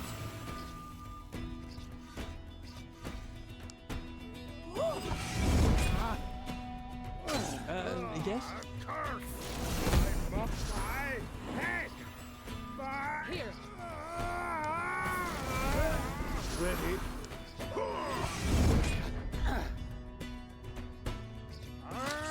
No! Am I Pusskelinich? Ready. They summon their power! You're hunting for the red twink in Pokemon Go, and finally took down Giovanni. Oh, I guess that's what I have to look forward to eventually, huh? Hang on. My head! 79! Yes?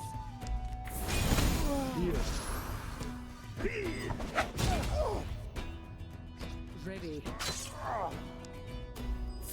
My head! My... Ready? Orders?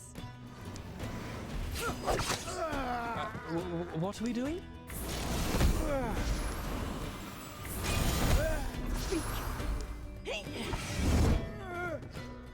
On your word. Tell me.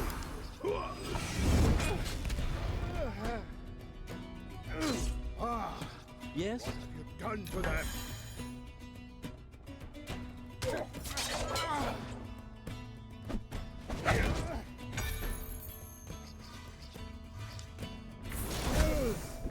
Mine. On your word. Damn. His bow staff wanted to get out of there as fast as possible.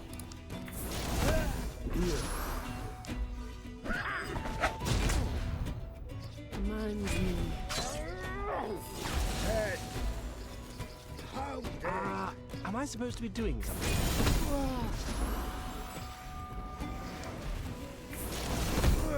Yeah? Here.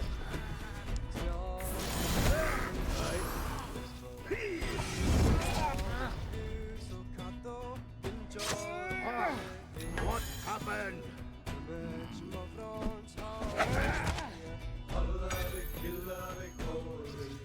Yes? Off my head! Get out of my...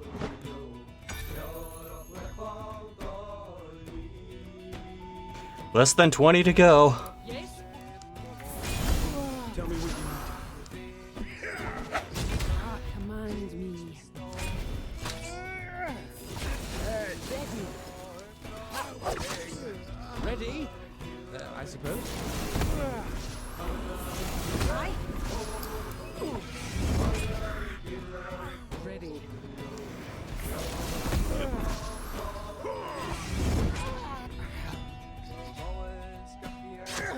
No!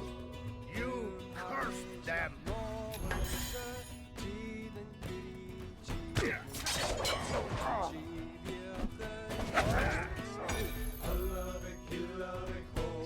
Hang on.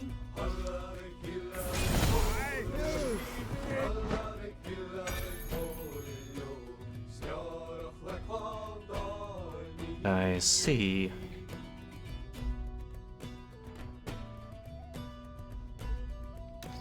On your word.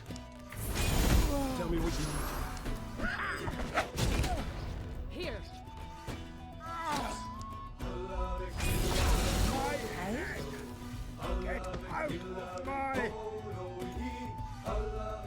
Ready? I suppose.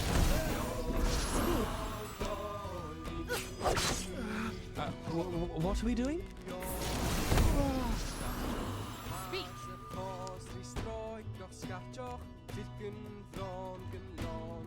Ready. Yes? Orders?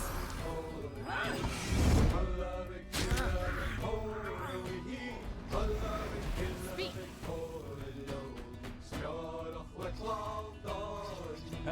Yes? Ready? Curse! Yes? Ready. I? Yeah, this is not a good setup.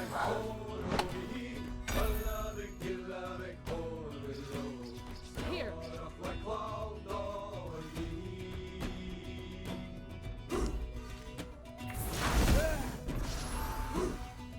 Orders? Aye.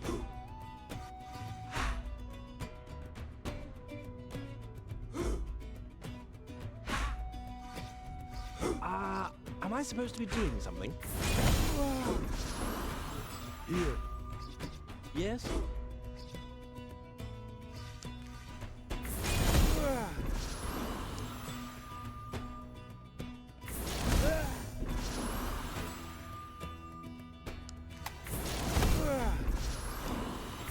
Head. Command me.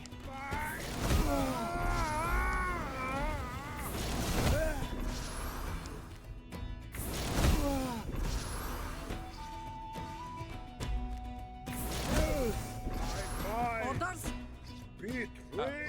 What are we doing? Fusskelenish. On your word.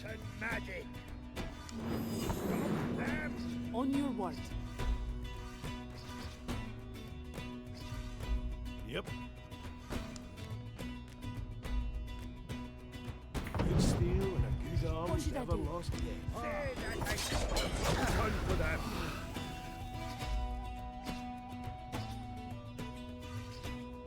Tell me.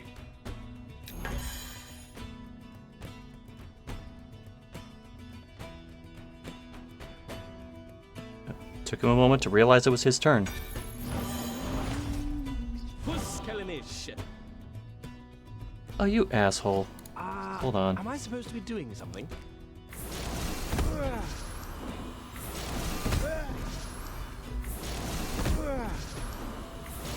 Head. 4 straight with no crits. That's pretty bad. Yes?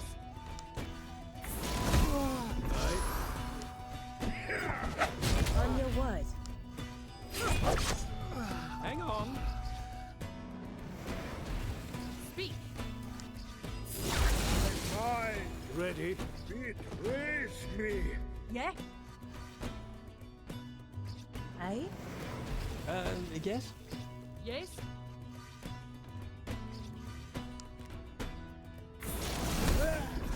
Yep.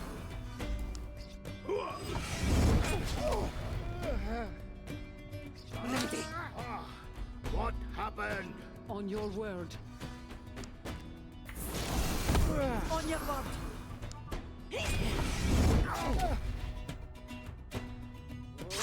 Ready? I suppose. My Ready. Hang on. my Fusskelenish.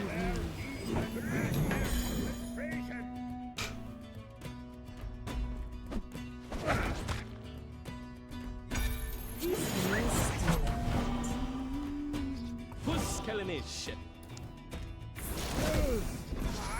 Damn, he is wanting for crits right now.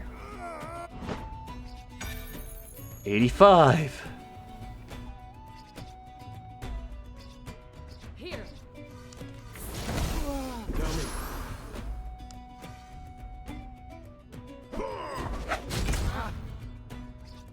Ready.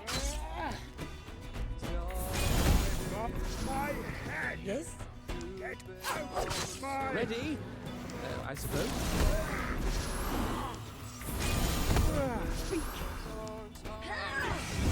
Here.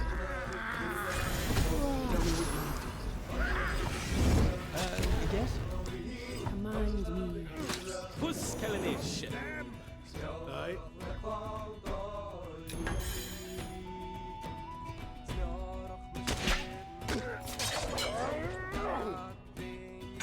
Fusskelenish. Yes? Head. Mine. Betrays me.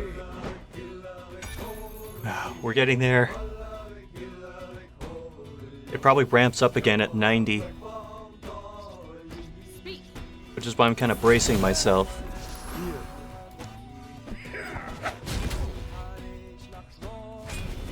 On your word. What are we doing? My Yes?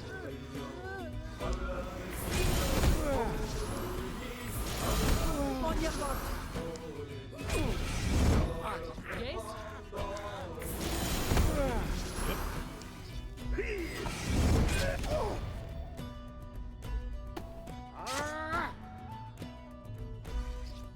Orders.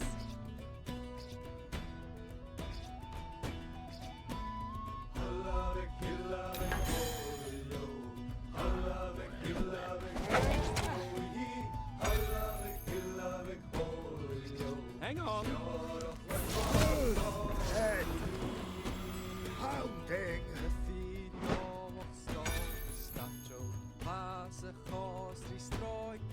Here. Alright, business as usual. Tell me.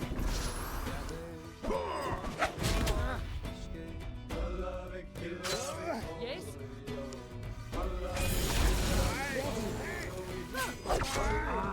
Am I supposed to be doing this? Aye. Here. Tell me what you... Ready? I suppose. On your word. Puss Kalanish. Ready? Summon their power.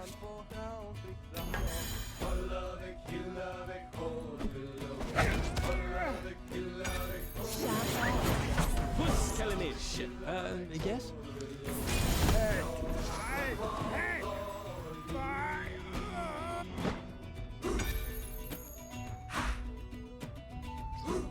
Command me.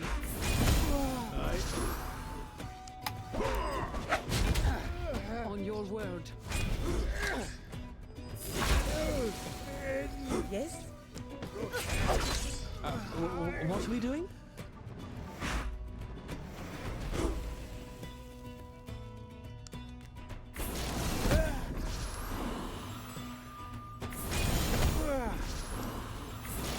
My mind. Yeah? Release me. Here. Did you make that out of yourself? What did? Tell me.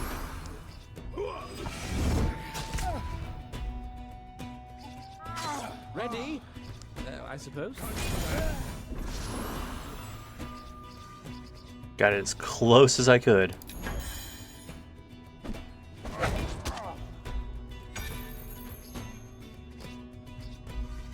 Aye? Cheers. We'll do this instead.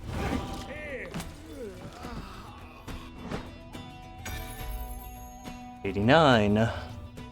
Speak. Ready? Yes? Speak. What are we doing?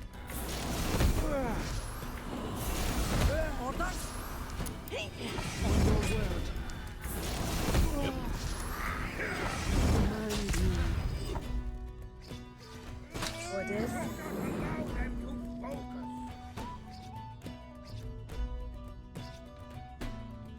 Alright, that should be good.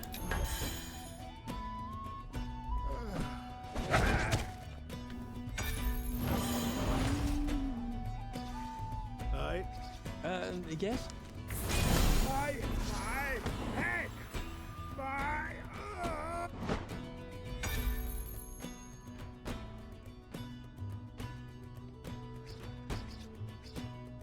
You think that guy's cheering in the background are the final wave? Ready. Tell me what you need. Here. I mean, they're probably not, but Pounding. I can dream. It would be cool if they were the final wave, and as you got through wave after wave of guys, they just start cheering less and less and less.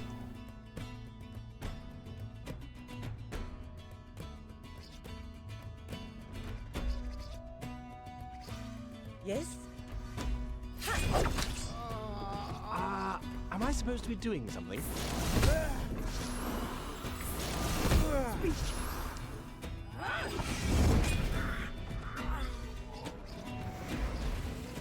Speak.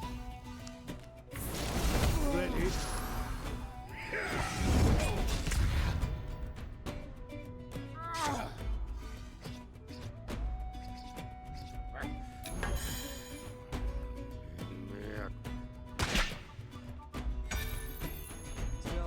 Yes? Drop my head! Get out of my...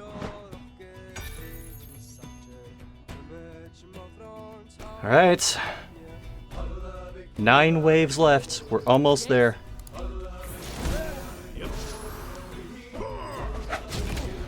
your word. Ready. Hang on.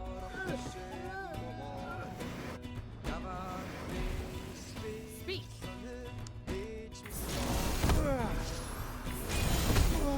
Ready.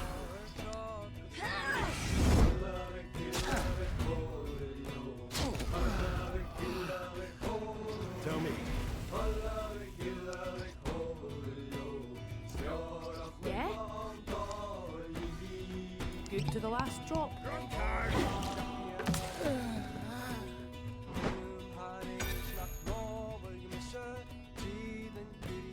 Here. Command me. Aye? Yeah? Hmm. Ready? In a bit of an awkward position.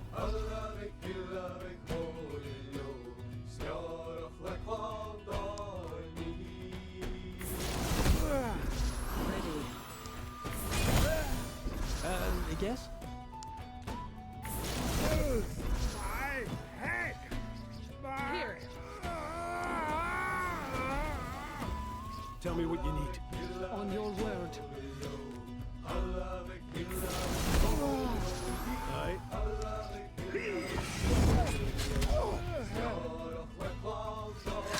Ready.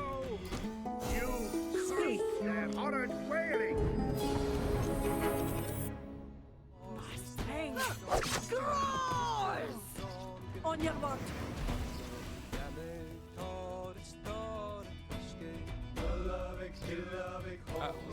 What are we doing? Uh-huh.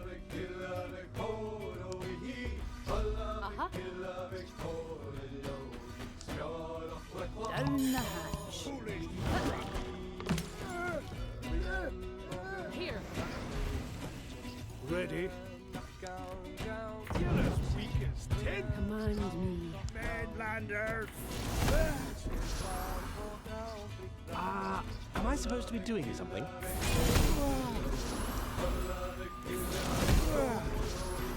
Huskellenish! Their heathen men. Summon their power.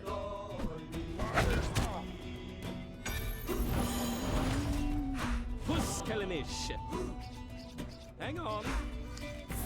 And two in protect.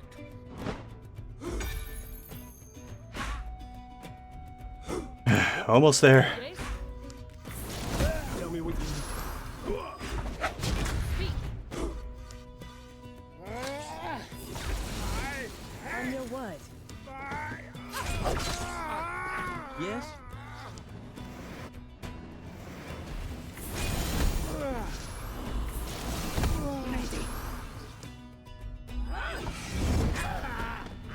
Ready. Here. Aye? What happened?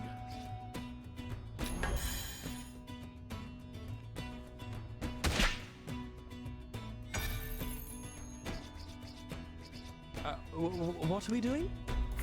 Head. My head. Get out of my... Aye. Here. Right. Tell me. Command me. Orders? Yes?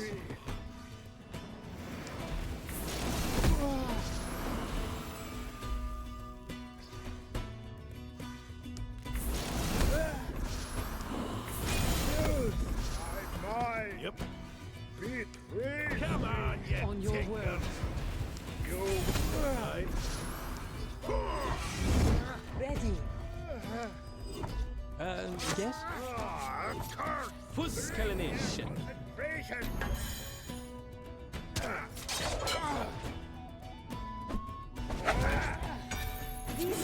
Damn, no stun. Fuskelnish. Well done. Now go away. My hat! Yes? Speak.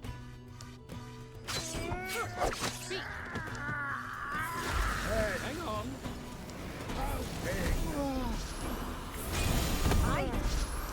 Yes?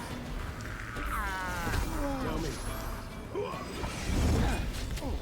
Ready. Ready? I suppose. Fuskelnish.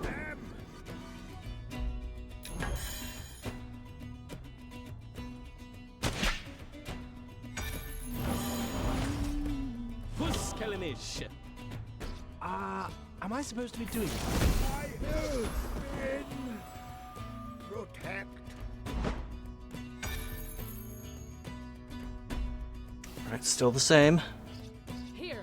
I'm waiting for the rug pull. Ready. On your word. Head. On your word. Hang on.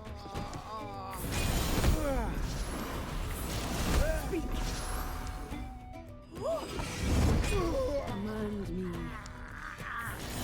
Tell me what you need.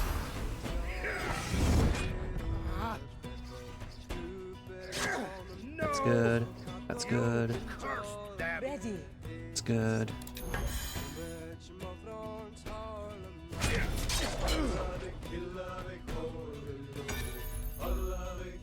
Yes?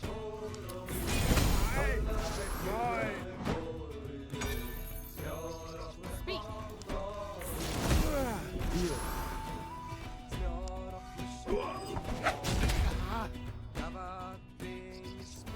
Yes? My head. Get out of my. Yes. Excuse me. What are we doing? Part of me is surprised that didn't happen sooner.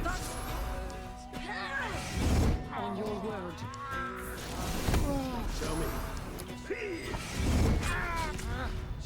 Yes? Aye.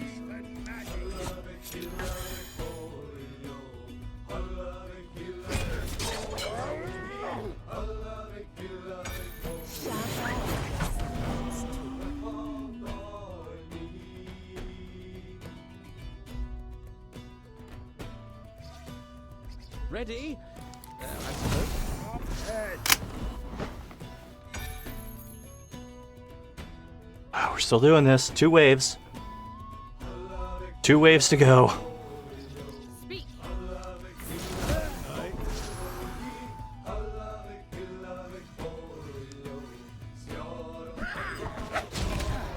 Here.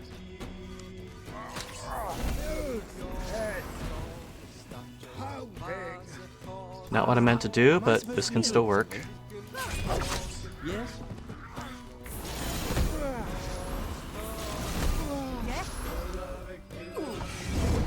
Command me.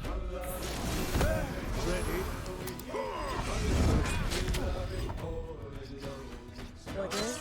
Tell me what you need.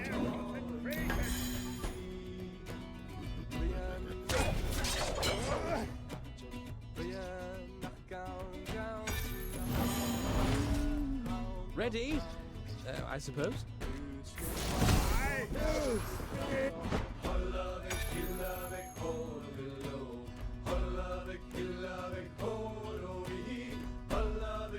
Oh my god, is this it?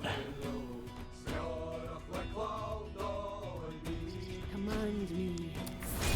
Tell me. On your word. On your word. Get out of my. Hang on.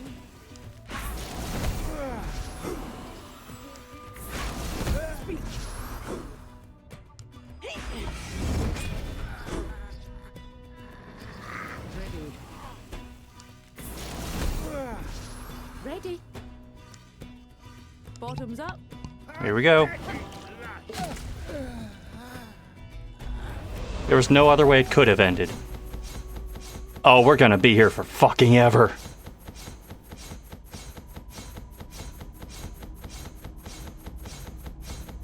Look at this.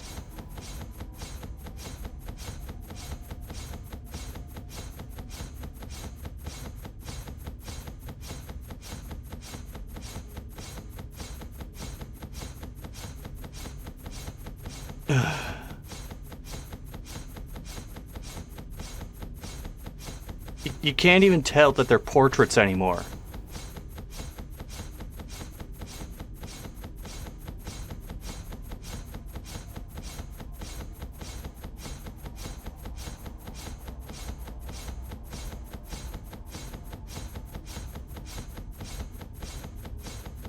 I'm just gonna,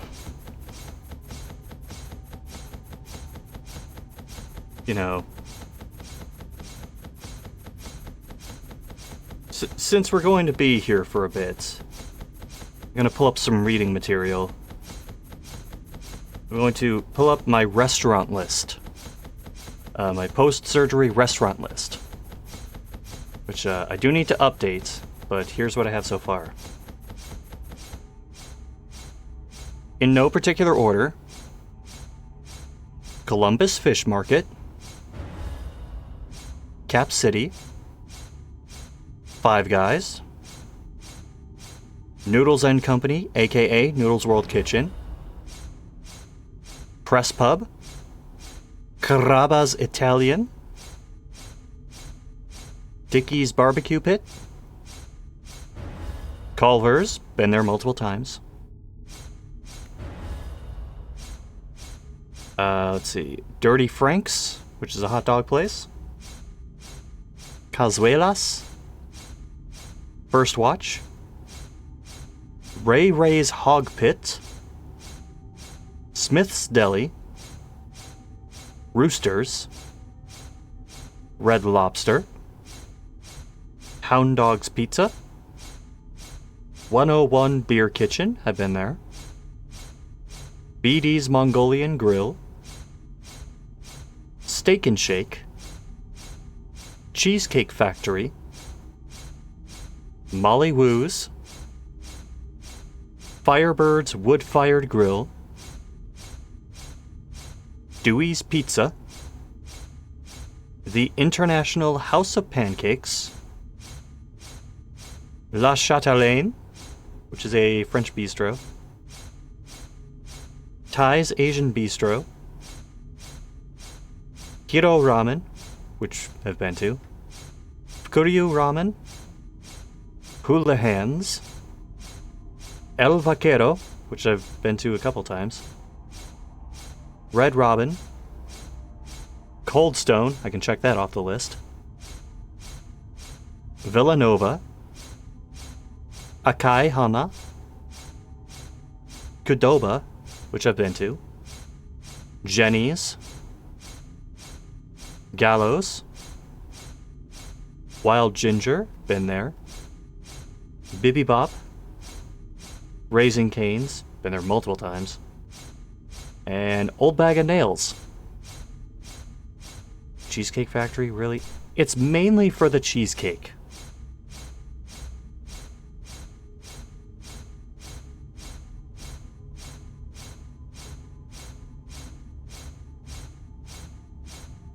Oh good, you're finally done.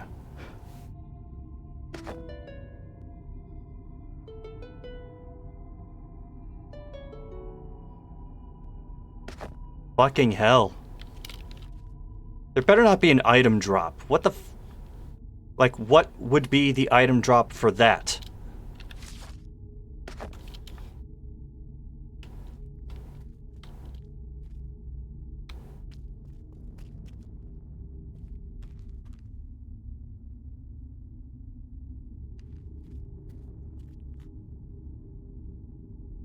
Now I'm just terrified that something will happen that'll undo my progress.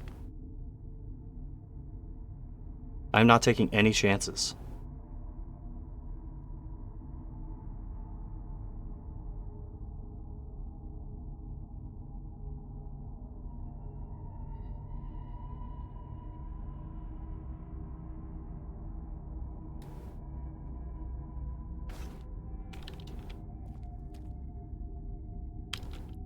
I don't trust like that.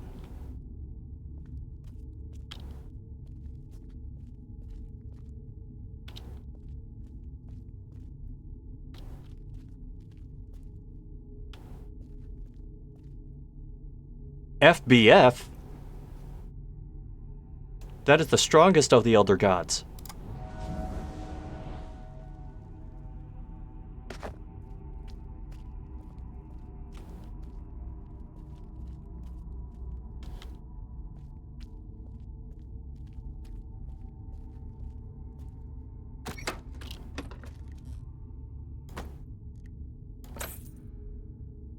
You know, I'm actually going to have to do something with those puzzle weapons at some point.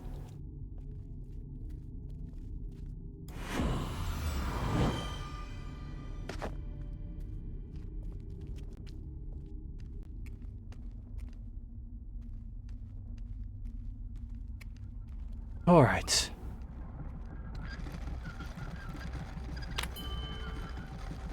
God, what the hell do I do level-wise now? Aside from maybe just boost strength over and over.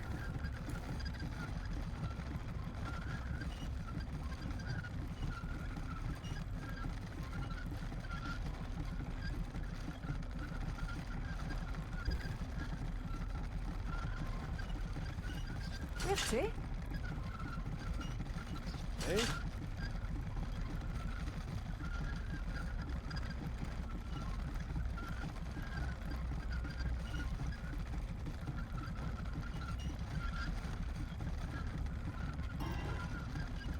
Do that for him. Let's see, for you... I could just go straight Constitution boost.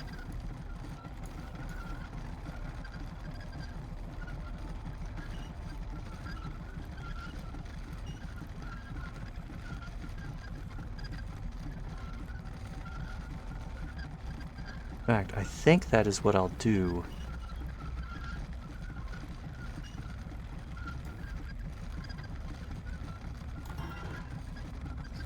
Yes? Now this asshole.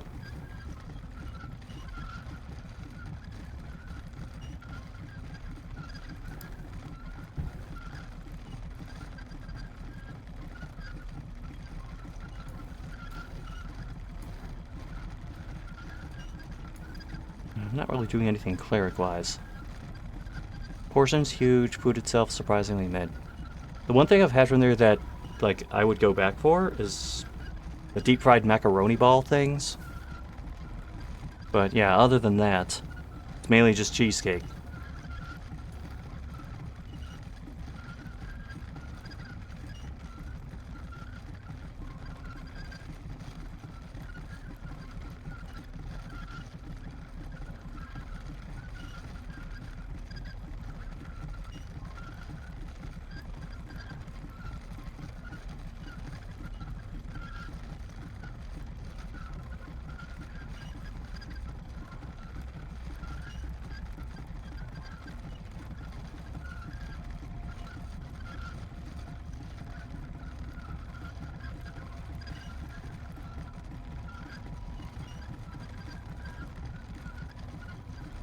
Holy shit, we can summon Herb.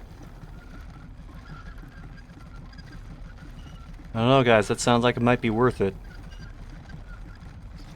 We'll come back to him.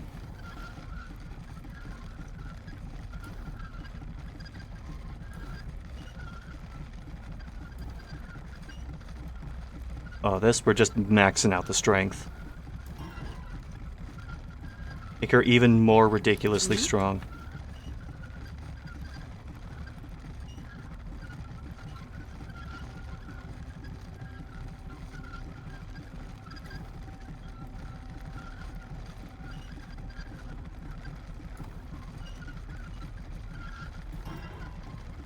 Why not? Eh?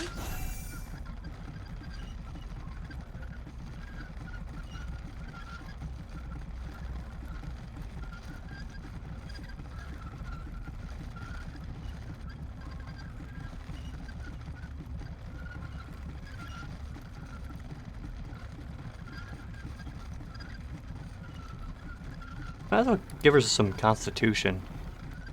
Haven't really done that with her at all.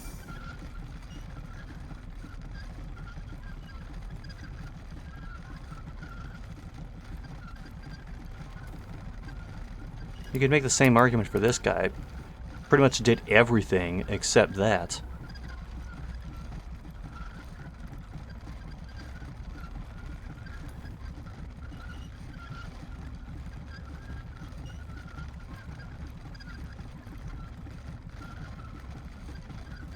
Fuck it.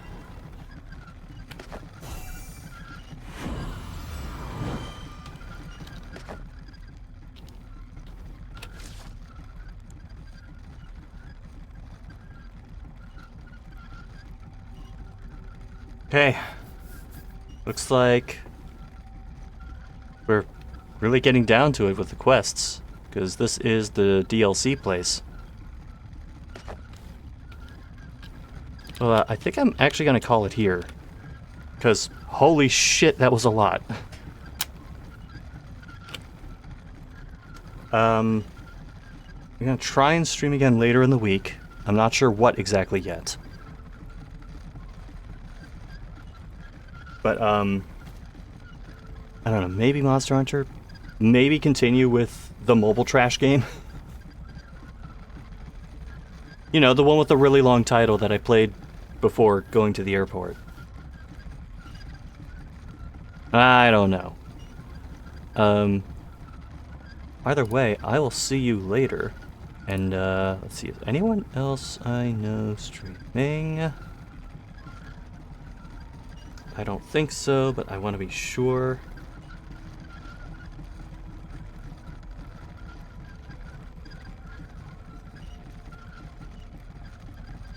Oh, wait. Hold on, I need to check. Is Nightman streaming? Oh, yes he is. Alright, we're gonna raid Nightman.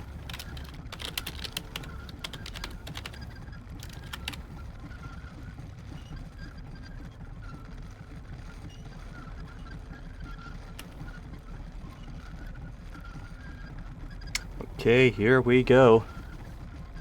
Thanks for hanging out, everybody. I will see you next time.